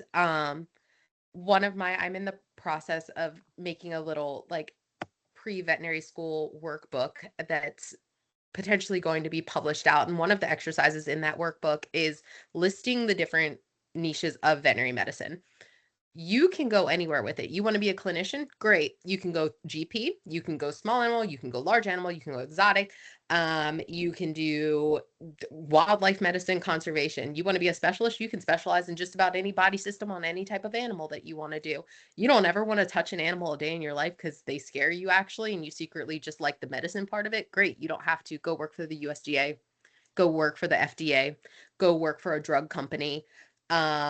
What else? You can teach, you can go the academia route, you can go the board certification in rehab route, behavior route, you can become a veterinary nutritionist. The list is never ending. You can be a clinical pathologist. They don't touch a single animal, okay? They have the best work-life balance I've ever seen. They come in, they do their thing, they leave on time, they look at slides, they're living their best life. They love it. You can do so much with this degree. And if all of this is like, whoa, I'd never thought of it, I challenge every one of you on here to go Google and make a list of all the things that you could do with this degree. Even if it's things that you think you would never, ever in a million years be part of. You're like, I would never go work for the USDA. I would never go work for the military. Those are things you can do. Go see what you can do within those things, because this degree opens so many doors for us. And it's not just clinical medicine. It's not just client communication. It's not just One Health. It is all of these wonderful, amazing things that you can do, and you can marry them together. You don't have to pick just one. And you don't have to be glued to something. If you want to be a GP for a few years and then you're like, okay, I'm getting a little tired. I want a better work-life balance. I want to go do something else. You can go do it. Once you have those letters, you can go do whatever you want. So that's kind of my challenge to you guys. If that was like mind-blowing, you didn't know you could do all that, then I suggest everyone go look and think and brainstorm a list of all the things that you can do within veterinary medicine.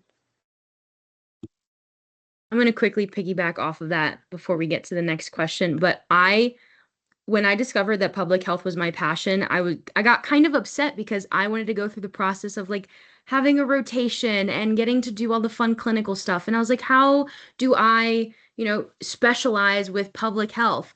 And then I discovered that you could be board certified in preventive medicine. You could be board certified in a bajillion different things that you wouldn't think that you could get a board specialty in. So I definitely agree with Brittany's homework for you guys is after this session or tonight while you're eating dinner, just go ahead and Google what jobs can I get with a DVM degree?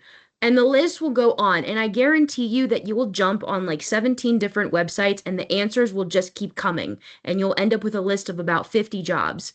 And to piggyback off the USDA thing, I spoke with a USDA vet who works for the state of Colorado. She says that she has never had a better work-life balance, that she's never missed a kid's softball game, she's never missed her daughter's ballet recital, that she makes it to every event, every milestone, anything that her children need her to be at. If that's something that you're passionate about and you want a family, she gets to go to it because she's got a great work-life balance. So there's options out there for you. The next question is a bit specific. So if one person would like to weigh in if they feel like they have more experience with this, there's a non-traditional applicant. They worked 7 years as a financial analyst slash manager with a low overall GPA of a 2.5, but their last 45 is a 3.5 with their science being a 3.3. They have several hundred hours of research and shadowing under vets with 20,000 hours of animal experience. They're applying for specialized masters at a university as well as master's programs in biomedical sciences at other universities. Does anybody have any advice on ways they can strengthen their profile this cycle or any programs they feel would be beneficial to someone that has a lot of animal experience with cattle?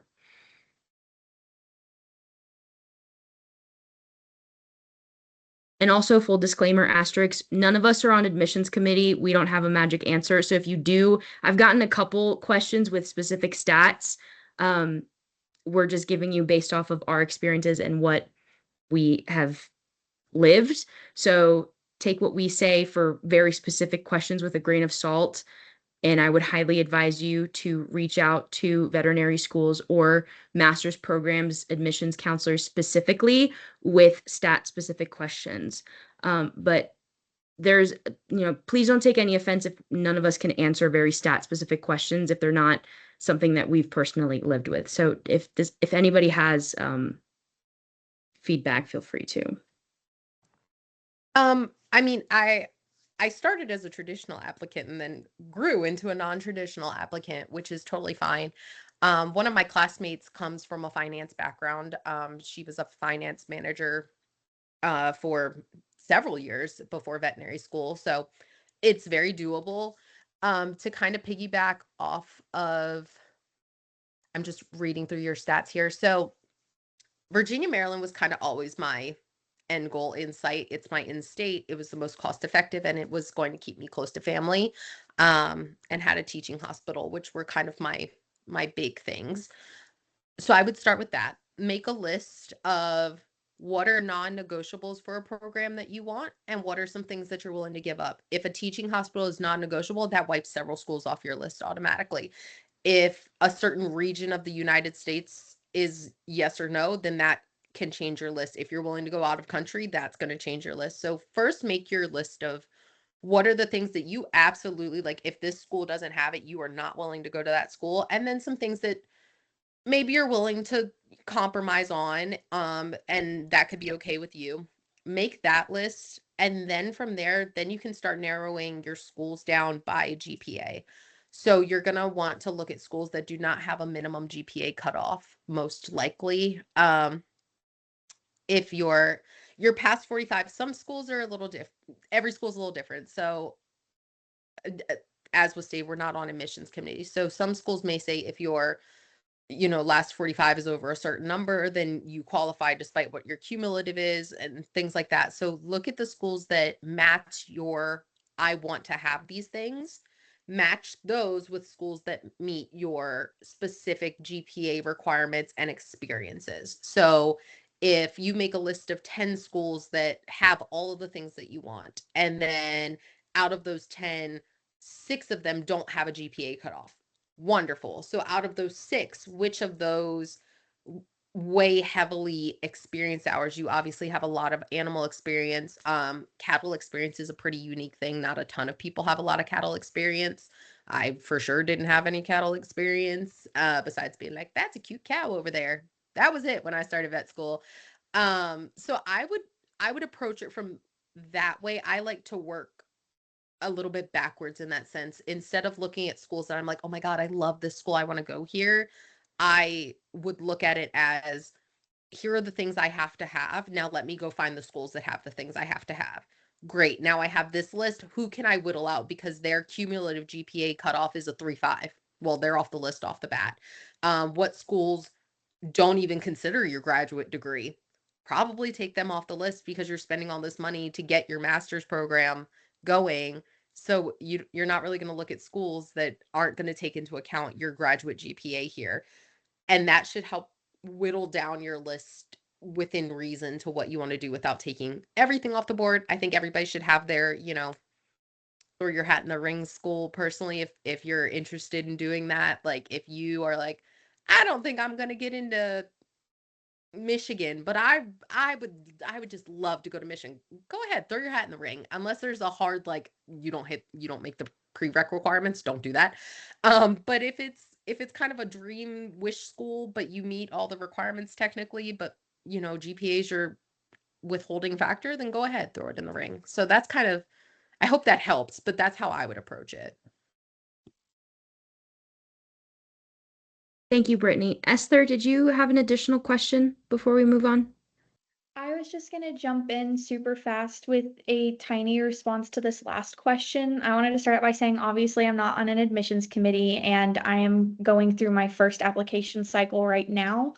But one of the schools that I've looked into that I think would be worth you looking into as well would be Texas Tech University. They're a newer school, so you need to make sure you're looking at like nasally pass rates and things like that, making sure it aligns with what you want and it's setting you up for success in the future. their quote minimum GPA is a 2.9, but I know people that have gotten accepted with 2.3s, and it's simply because the experience they have. I work very closely with a lot of the members on the admissions committee, and their whole goal is producing practitioners and doctors that are going to go to rural communities and service pigs, cattle, horses, things like that. So I don't know what your overall goal in life is, but if we're looking at your experience and pulling from that, it seems like you have a pretty big interest in cattle and large animal. And so that's definitely a school you could benefit from because they are specifically trying to pull students from a demographic that sounds similar to what you have and experiences to what you have. Thanks, Esther. Christina, did you want to add something onto that? Yeah, I will say if you are truly interested in like rural type work, I will say Mississippi State started a new certificate program last year, which is an additional 15 credits on top of your DVM coursework, but it's a practice it's a certificate in rural medicine, so they prepare you for bovine and equine and more like small ruminant work. In exchange, that if you do the certificate, sometimes they will give back like tuition reimbursement if you'll work in the city afterwards for a certain amount of time. You can take the course and do it all when if you get into school. You can apply when like you submit your VMCAS for it. I'm pretty sure they started it this year for it, and it'll help, bring a little bit of an advantage to your application because the one faculty member is really pushing for students to take the certificate course as they need more veterinarians in there. So if that's something, that could help you. Also, some of them are doing like some type of like scholarships as well for that. So it's just something to look into if you truly are looking into going into like rural type practice or large animal. Mississippi State is also one of those schools that is very, very interested in large animal practitioners. Please make sure your mics are muted. Thanks. I think for just a follow-up question, Robert asked in the chat if it was what school it was. I believe Esther said it was Texas Tech. That um, Esther can add more onto it in the chat, but I believe Texas Tech is primarily a Texas applicant school because they're looking for rural practitioners in Texas with a handful of New Mexico seats. Um, so while if you're interested in moving to Texas and establishing residency and you're interested in cattle, then yeah, absolutely, that's definitely your school. But if you are like an out-of-state student from, let's say, Massachusetts, I don't believe that you qualify to apply to Texas Tech, but Esther can elaborate more in the chat while we go on to the next question, which I feel like a lot of us can have a lot of response to. So if maybe Kyra or somebody else would like to answer, whoever, how do you approach formulating your letter of explanation for a low GPA? And did you have any resources that you used to help format it? I can share my experience first. I honestly just kind of like the same approach for my personal statement of just getting it out, like getting out my thoughts of what I wanted to say. And then I took that once I had like a decent draft to OSU's career coaches. Most schools do have some kind of like tutoring program almost where you can talk to somebody about your application. And that's what I did for both my personal statement and my explanation statement. I also had a friend who was very kind and willing to share her explanation statement with me as well, because we had kind of similar experiences and things that we were going to be talking about. For me, kind of the structure that I tried to follow was focusing first on, what was the problem, what caused me to have this struggle with my GPA, and not going like super in depth. I do highly, highly recommend not talking about things that you would not be willing to talk about if they were brought up to you. My interview was closed file, but if it had been open file, anything that I said was absolutely fair game, and I wanted to make sure anything I put in there is something I'm willing to talk about. Especially because it is, for me, it was like a sensitive topic talking about mental health. I'm pretty open personally about my journey, but a lot of people are not as open to sharing that, and that's okay. But just be sure that things that you're including are things that you are willing to talk about if it were to come up. So I focused kind of initially on what it was that caused me to have my lower GPA, and I focused the majority of the essay on what did that teach me? Where did I go from there? And how did I end up where I am, feeling confident that I can handle the rigor of that school? So one of the things that I learned from that experience, I was hospitalized 3 times, so I got a lot of experience with human medicine, and specifically a lot with psychiatric medicine in humans. And so that really pushed me towards more of an interest in human welfare and in public health. That's what led me to doing that volunteer experience that I talked a little bit about earlier with harm reduction, because I learned a lot through those experiences personally of, this is something that I'm really interested in, and something that I want to be able to help other people. So I think that I was able to kind of explain, it taught me that. I actually changed my major to public health for one semester after that experience. And I think that a lot of that was related to what I experienced with the psych ward and, with human medicine. And so I pursued that for a little bit, changed my major back. But I still gained a lot of valuable experience from changing my major to that. I took a lot of classes I would have not taken otherwise.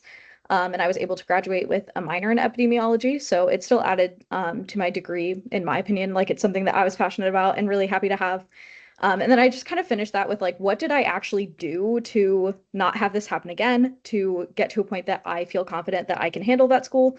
For me, that looked like actually seeking help, actually engaging in the help. That is a big part. You can seek help all you want, but if you're not actually engaging with it, you might end up in that same place again. So I talked a lot about how I actually engaged in that and seeking out different, this is a more like personal thing that doesn't apply to everybody, but seeking different therapeutic modalities. Kind of the types of therapy that I had been doing weren't working for me. And so I had to talk about, like, there was something underlying that I hadn't addressed. And when I finally did address that, I actually feel like I'm in a place that I can handle this and that I am showing that upward trend in my grades because I sought the help. I actually engaged in it and I got the help that I've needed this whole time. So sorry, that was kind of long-winded, but that's how I formatted mine. And I did have a few people read it. They were like trusted friends, trusted people who understood my experience, but again, making sure that it's something that I'm willing to talk to strangers about.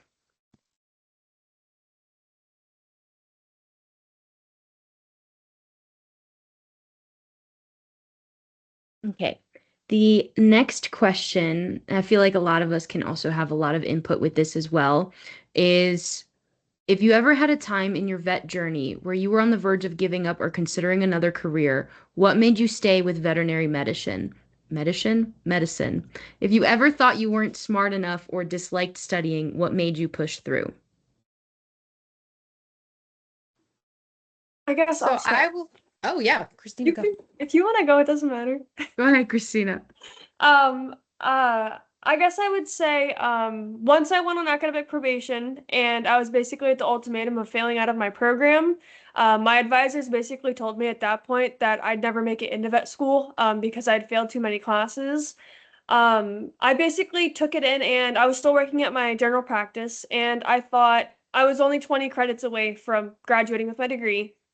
I came to terms with you didn't make it this far to make it this far. And that's what I kept telling myself. I didn't make it 75% of the way through my education to stop then and there. And that was mainly what gave me the motivation to keep pushing. I submitted my appeals, I did everything I had to. And in the end, it ended up working out and I ended up getting in. I will say, staying close to your why. Everybody has it, just like Brittany was saying earlier. You have a why, and that motivating reason should be something that helps you to keep pushing. Now, I also will say, if you are at a point where you are considering a different career path, make sure that you are exploring those routes because you don't want to go into this field and take on the debt and dedicate this many years of your life to go into veterinary medicine and then not end up staying in it. And that's also another big thing is like you need to go into veterinary medicine knowing that this is exactly what you want to do and there's basically no other thing out there that would satisfy you. If there's other things out there, especially given the debt load and the mental health crisis and everything else in this field, you need to prepare yourself to, withstand that. So if there is something else that you are considering, definitely sit down and think about that. And not saying that you have to turn away from vet med, but given a lot of the constraints that are in this field, and how there are a lot of positives in other fields, especially financially, there's definitely something to think about there. So yeah, I guess I would just say, at least for me, sticking to my why and, just realizing that, like, if you've made it this far and there's a lot of other people in your life that could do it, you can do it. It's just, applying yourself and ensuring that this is truly what you want to do. I just want to add on really quick. Oh, I'm sorry. Go ahead. Oh no, I was just gonna say that I wholeheartedly agree that you of the saying of you didn't come this far to come that far. You can do vet school is not unattainable for anybody if you're willing to put in the work. It may take longer and it may be harder, but it is not unattainable for anybody. I don't care if you have a 1.0 GPA from undergrad, you can still go to vet school. It's going to be harder for you to get there, but you can do it. And for me, like I was told in undergrad by an organic professor that I need to pick a new career. I was never going to get into vet school because I wasn't getting into organic chemistry and I'm just spiteful. So I was like, well, now I have to go to vet school. Thanks. Um, and that's why experience I think is so important in many aspects. Please like just watch a day with a vet because there's going to be bad cases, there's going to be bad clients, there's going to be medical errors. You're going to make a medical error.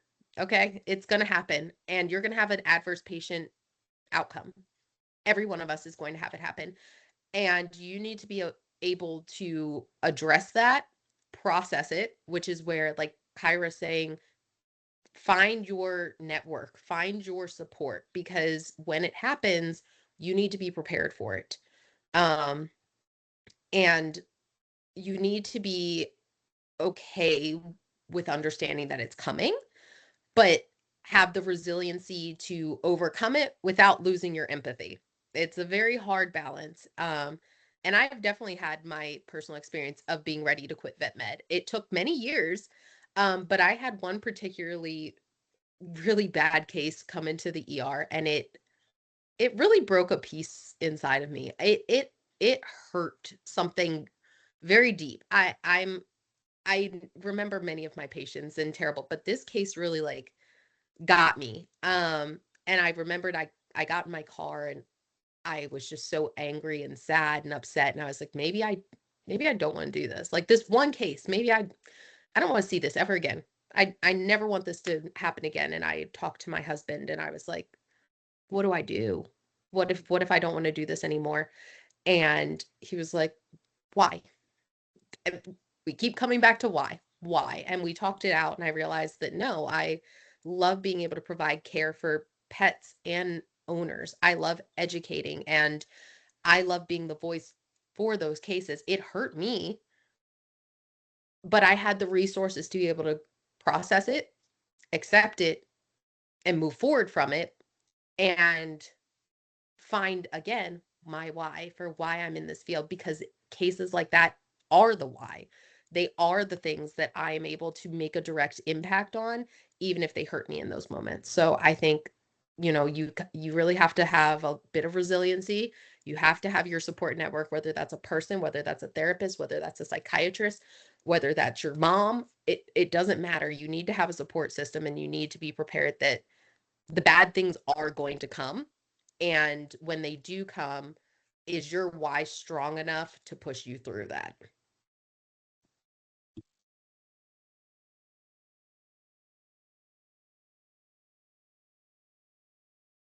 Kyra, did you want to add on to that or should we move on to the next question?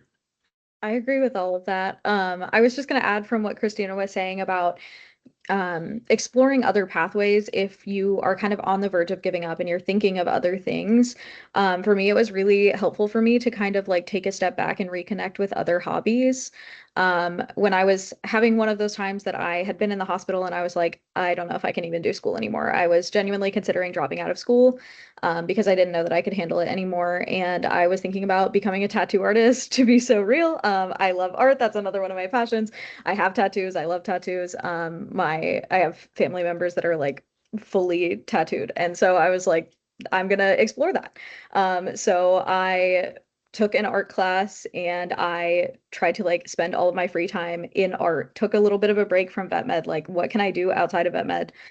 In this particular case, I had also lost my vet med job due to being hospitalized. And so it was really important for me to like reconnect with something that really made me happy. And I think that being able to reconnect with that and I loved it. And like in another life, maybe I would be a tattoo artist. But being able to connect with that also made me realize like this is something that I'm happy with it being a hobby, but I want my career to be vet med. I need my career to be with animals. And that was something that I've talked about with mentors and therapists and things like are animals something that can just be a hobby for you? For me, the answer is no. They can't be. And I realized that during that time when I was exploring other hobbies. And I think that just reconnecting with your hobbies is also important to be able to manage that stress, kind of what Brittany was talking about. I think that hobbies and like passions are a big part of your support system too, being able to engage in healthy coping skills. And I think that being able to do that during that time helped me a lot to be more sure that I wanted to go into vet med while knowing how to handle the stress a little bit better. Thanks, Kyra.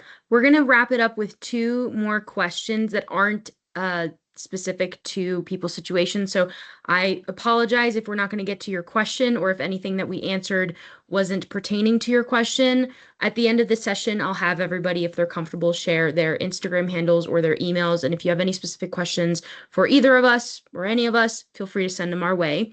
But one of the most important questions I wanted to include in this was, someone is concerned with how vets are not being paid enough. Although it's their passion to be a vet, will it be worth it by working hard in a field I love, but I won't have a good salary in? And I'll briefly touch upon this as someone, um, who's directly, like, actively going to be impacted by the big beautiful bill. If any of my colleagues here are going to be affected at all during their veterinary school education, please chime in. I would love to hear your perspective as well. But for me, knowing that private loans are on the horizon, I had to take a step back uh, just a couple months ago and figure out if I still wanted to pursue this, because I didn't know that this was the situation I was going to be in when I accepted my seat here. And that's no fault to my program or my university or anything whatsoever. It's just the way the cookie crumbled. And I needed to sit down and have a really honest conversation with myself of, okay, if I have to move forward with this, if I'm going to move forward with this, what is the plan for tuition repayment? What is the plan for paying my tuition now? And what am I willing to do to make sure that mentally, physically, emotionally, I am of sound state and healthy mind, and not putting myself into hours and hours and hours of work with no time at home with my partner, with my animals, like having no time to myself. How do I make a plan? And I'm no fortune teller. As much as I would love to be, I think I could make a fantastic side hustle by telling people's fortunes. I don't know. I can plan and plan and plan as much as I want, and I'm never going to figure out what's going to happen until I'm actually living in it. I think if you can have that honest conversation with yourself and recognize that it is an exorbitant amount of debt, it is a lot of money for a singular person to owe to any entity. If you look at that number and it is way above what you thought it was, you need to have an honest conversation with yourself and say, maybe this isn't worth it. Maybe we should revisit it at a later time. And there is zero shame in taking a step back from this based on the situation that we're in right now. You'll have a lot more doctors than students be a bit more blunt and straightforward with you and say, no, do not do this right now. This is the worst choice you could make. I will give it to you a bit more gently because I've been in your shoes and I'm actively in your shoes where I'm still conflicted. Look at the numbers. The numbers will not lie. If you are willing to do tuition repayment programs, if you have a passion for ER medicine and you think that the NERD program or some of the tuition incentives that VEG offers are up your alley, crunch the numbers. Figure that out. Talk with nerd doctors that are going through the program. Talk with veg, especially if you're accepted into veterinary school, or honestly, even as a pre-vet, I don't see why veg would tell you no, because you're exploring your options, or any sort of clinic, corporation, whoever you decide to go with, ask them honestly. And I feel like a lot of veterinarians will be honest and transparent about the debt that they're in. Nobody's going to lie to you and say, oh, it wasn't that much. It's fine. You can ask someone and they'll tell you honestly, yeah, I have no debt. My parents helped me out. I'm very grateful. Or you'll have someone say, yeah, I maxed out my undergrad loans and I had to take out private for professional school. I'm X amount in the hole. This is how I'm repaying. They will be honest. And I love that this is the way that veterinary medicine is going, where we have this honesty and this transparency and this trust with each other to share this information. So, with all that mumbo jumbo being said, if you crunch the numbers, apply smart, apply to schools that you can realistically afford, and if you see that you are going to have private loans in your future, figure out which schools are the cheapest for you to apply to. And if you have a low GPA, figure out which schools are the cheapest and will be low GPA friendly. So I know we have a lot of private schools out there that are pretty low GPA friendly, but the tuition for them is really, really high. So figure out where you're willing to spend your money. See if you'd be willing to do a USDA program. They also have tuition assistance. If you qualify for military service, they have tuition assistance. If you would like to do I'm sure a lot of other schools post about it, but if you do like over winter break or summer break programs with places like Banfield and Veg and Blue Pearl and Chewy, they have tuition reimbursement or tuition assistance programs while you're in vet school. So you could do 2 weeks over winter break working for Banfield and they'll give you, $2,500 or something towards your tuition. So there's options there, but you really need to do your research on what is out there, what you're willing to spend, and where you're willing to go. So that was a lot.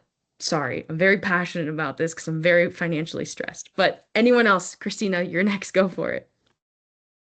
So, as somebody that is starting this year, I was very fortunate enough that the Big Beautiful Bill is only impacting me a little bit. Since it's the legacy status is going until 2029, I'll be grandfathered in until my 4th year of vet school. So my 4th year of vet school right now is undecided.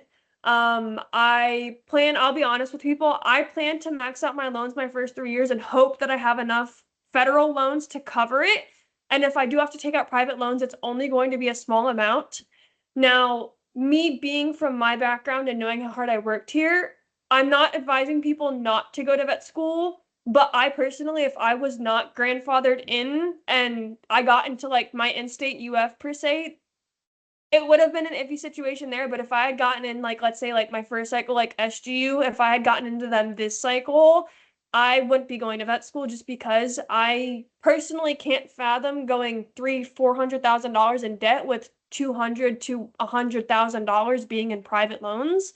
So I do urge people that are applying, like Eliza said, like definitely crunch the numbers because the interest rate on private loans is crazy. I mean, already this year for unsub loans, we were at 8 and 9% alone just for federal loans. And that's already a big amount.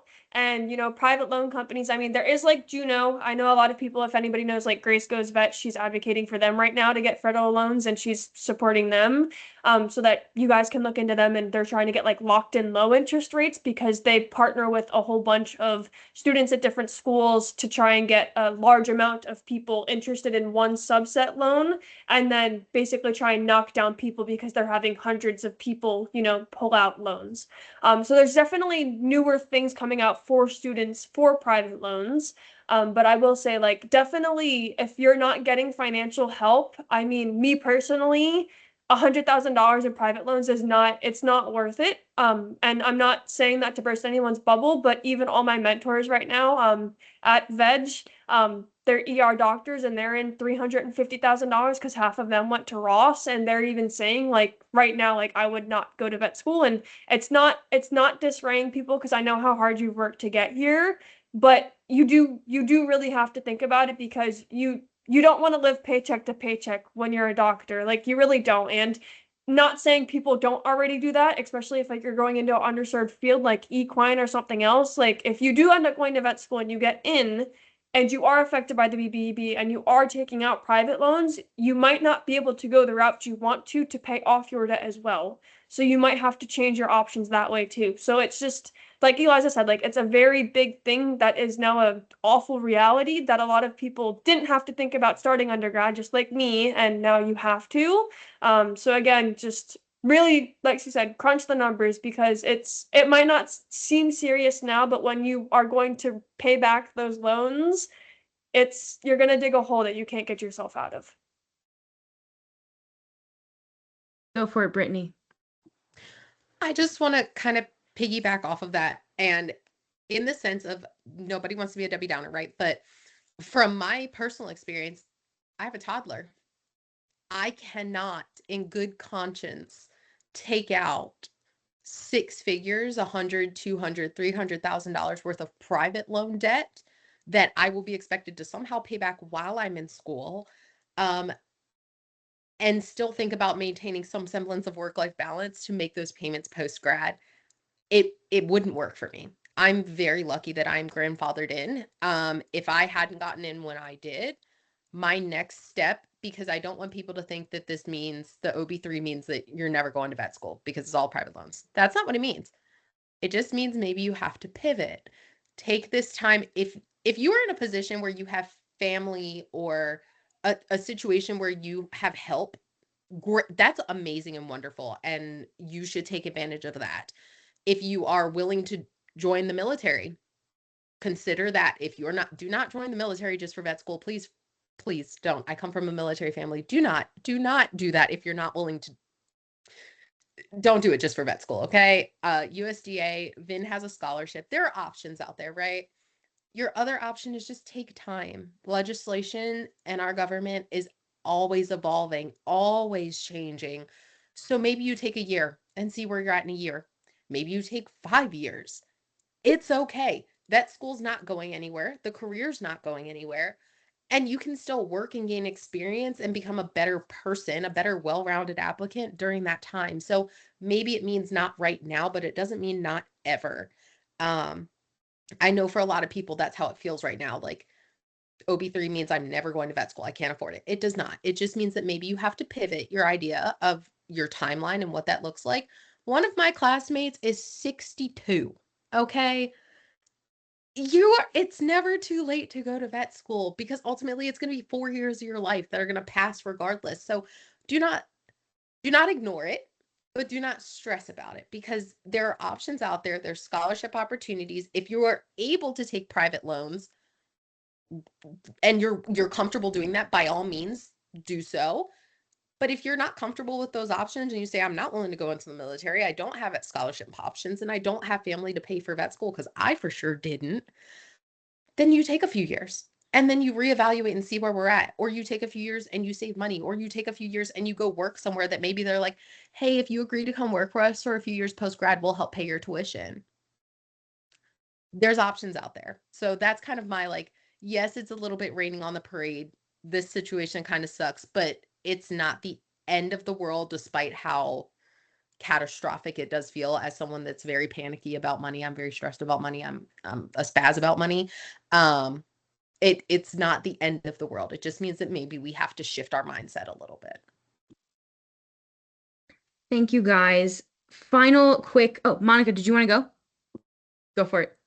Thank you. I would just love to add something really, I know it's kind of crazy to think about it this way, but figure out your 5 to 10 year plan. Where do you want to be in 5 years? Are you aiming to have a family? Are you aiming to, live in the same state? What kind of goal and lifestyle are you looking to live? Do you want to be someone that enjoys the luxuries in life of traveling, etc., and things of that sort?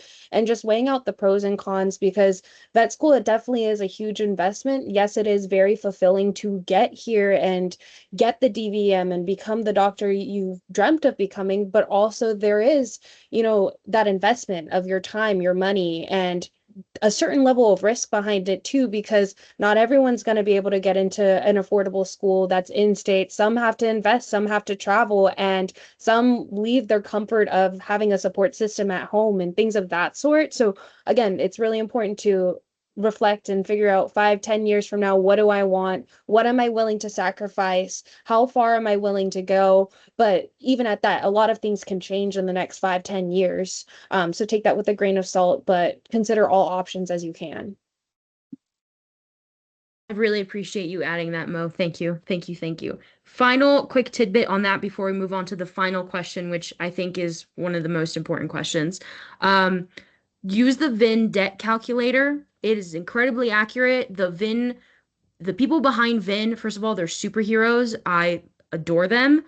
They have been working as new legislation and as these rules of the OBBB get passed and published, they are actively updating the website constantly. And there is a debt calculator on there that will tell you, as a prospective veterinary student, If you're an out-of-state student at Colorado State, if you're an out-of-state student at UPenn, if you're an in-state student at Michigan, what your cost of attendance will be and exactly how much private loans you will have to take out. Highly recommend going to that. And then regarding our pay in this field, nobody's denying that we are severely underpaid as doctors in this field. I think that this new generation of doctors that we are producing every single year will continue to advocate for better work-life balance, for better pay, for legislation to pass to protect veterinarians in the veterinary field. So maybe this is me just saying a lot of hoopla and having an optimistic personality that rarely shines through, but for some reason does for this field. I think we will be okay in the end. This is all very stressful. This is crazy. And, have I woken up with night sweats sometimes? Yeah. But we will be okay because clearly there's 5 of us here that are very like-minded about this particular topic. And I'm sure the rest of you listening in also feel very strongly about this. If there's just 32 of us right now, imagine how many other people feel the same way. So there's strength in numbers. We will continue to advocate for this. And hopefully in a couple years, things will kind of die down and we'll be back on track to having reasonable tuition and cost of attendance for veterinary school and increased pay. With that all being said, our final question for today is, do you think it is acceptable to talk about the importance of balance, boundaries, and mental health in essay responses for vet school?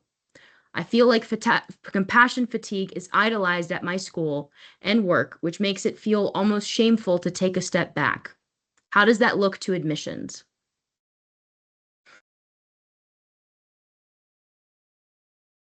I can start. My explanation statement talked a lot about mental health, of course, but also boundaries. That was definitely a part of it too, of recognizing the boundaries that I needed to have in place for myself to get better. Because again, the main thing that I was working through with my GPA and talking about in my explanation statement was that I was struggling severely and I wasn't getting the help that I needed. And so much of that was that I wasn't setting appropriate boundaries. I was working full time. Half the time I was working over full time at a lot of 60-hour weeks. And I think I was trying to like immerse myself in work so that I wasn't thinking about things. But in fact, that made my life harder. I definitely resonate with compassion fatigue being idolized in some places. I worked in a shelter where we had a really difficult work culture. There were a lot of people that it went both ways. Like either you're burnt out and we're not going to help you, or if you're not burnt out, why are you not burnt out? Something's wrong with you. And so I totally understand that. And I feel like in my experience, it is appropriate to talk about that when it's an appropriate place to talk about it, if that makes sense. OSU didn't have supplemental essays, so if you're referring to more of like the supplemental aspect, unfortunately, I can't help you there. In my personal statement, I didn't focus as much on myself. Like I said earlier, I was more focused on my veterinary experiences and how that showed like my personality and my passions through that. But I think definitely it's an appropriate topic for an explanation statement if that's something that's relevant to your story. I think that it's definitely not something that you should shy away from, but of course, like be compassionate in how you talk about it because the people experiencing compassion fatigue, even though it may feel idolized, those people are likely struggling. So making sure that when you are talking about a sensitive topic like that, that you're showing a little bit of grace to the people that are going through it, and talking about it in like a professional manner.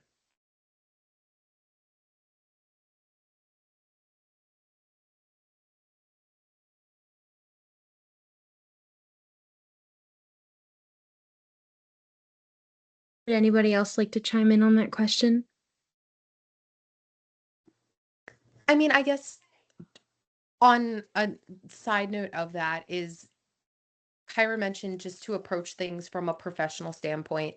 And I would add to that, approach it from a personal standpoint also, because I'm very big on it could always be you and it will likely be you in this field, especially when it comes to really heavy topics, things like compassion fatigue.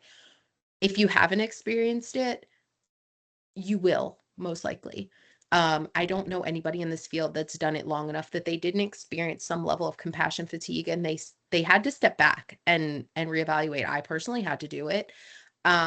And in the moment, you're like, geez, like, why is everybody, because it is idolized. If you're experiencing compassion fatigue, that means you care so much, and it means you're working so hard and doing all the things.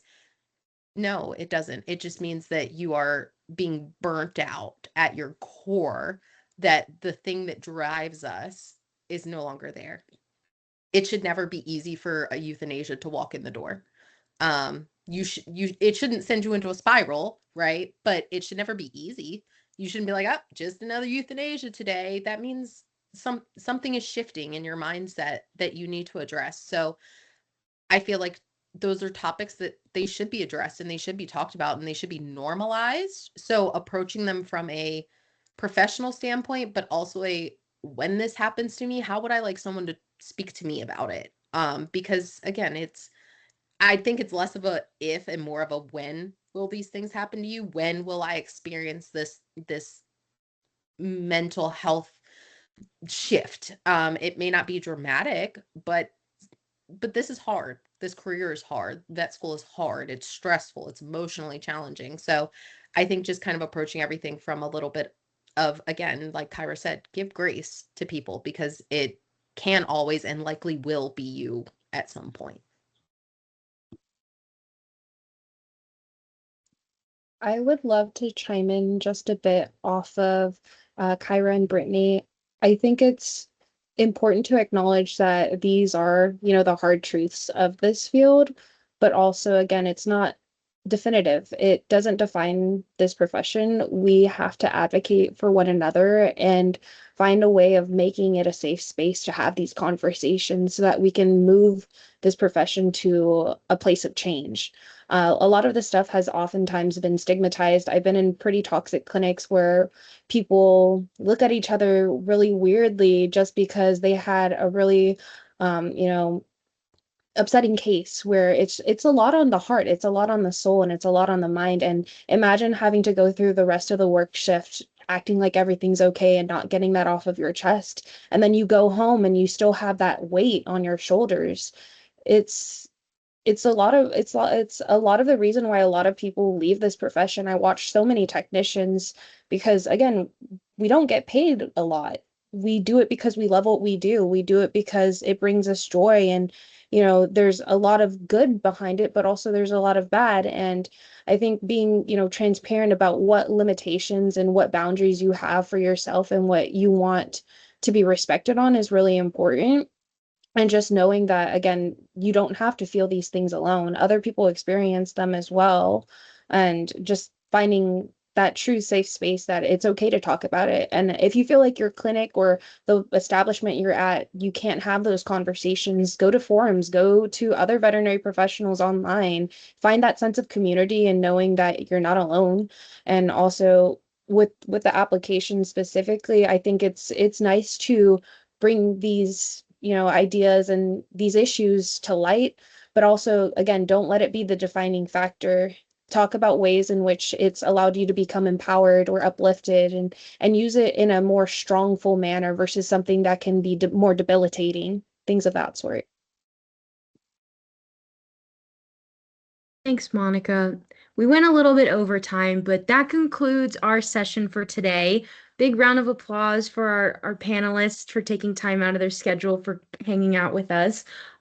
If you four would like to go ahead and leave your socials or any projects you're working on, I know Brittany and Christina are in the Tails program. If you'd like to talk about that in the chat or talk about it on mic, feel free to. But other than that, if you would like people to send you questions, feel free to leave them in. And other than that, thank you guys so much for joining us.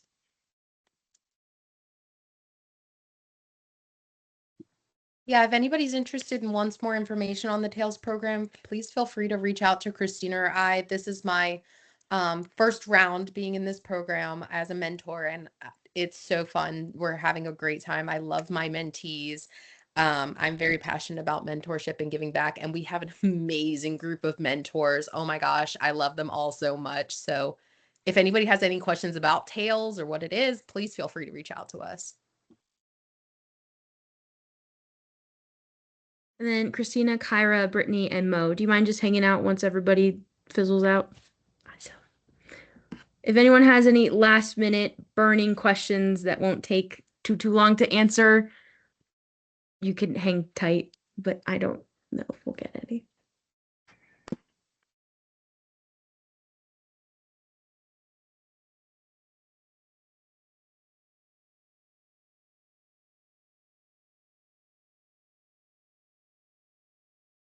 I see a question from Adriana about zoo medicine.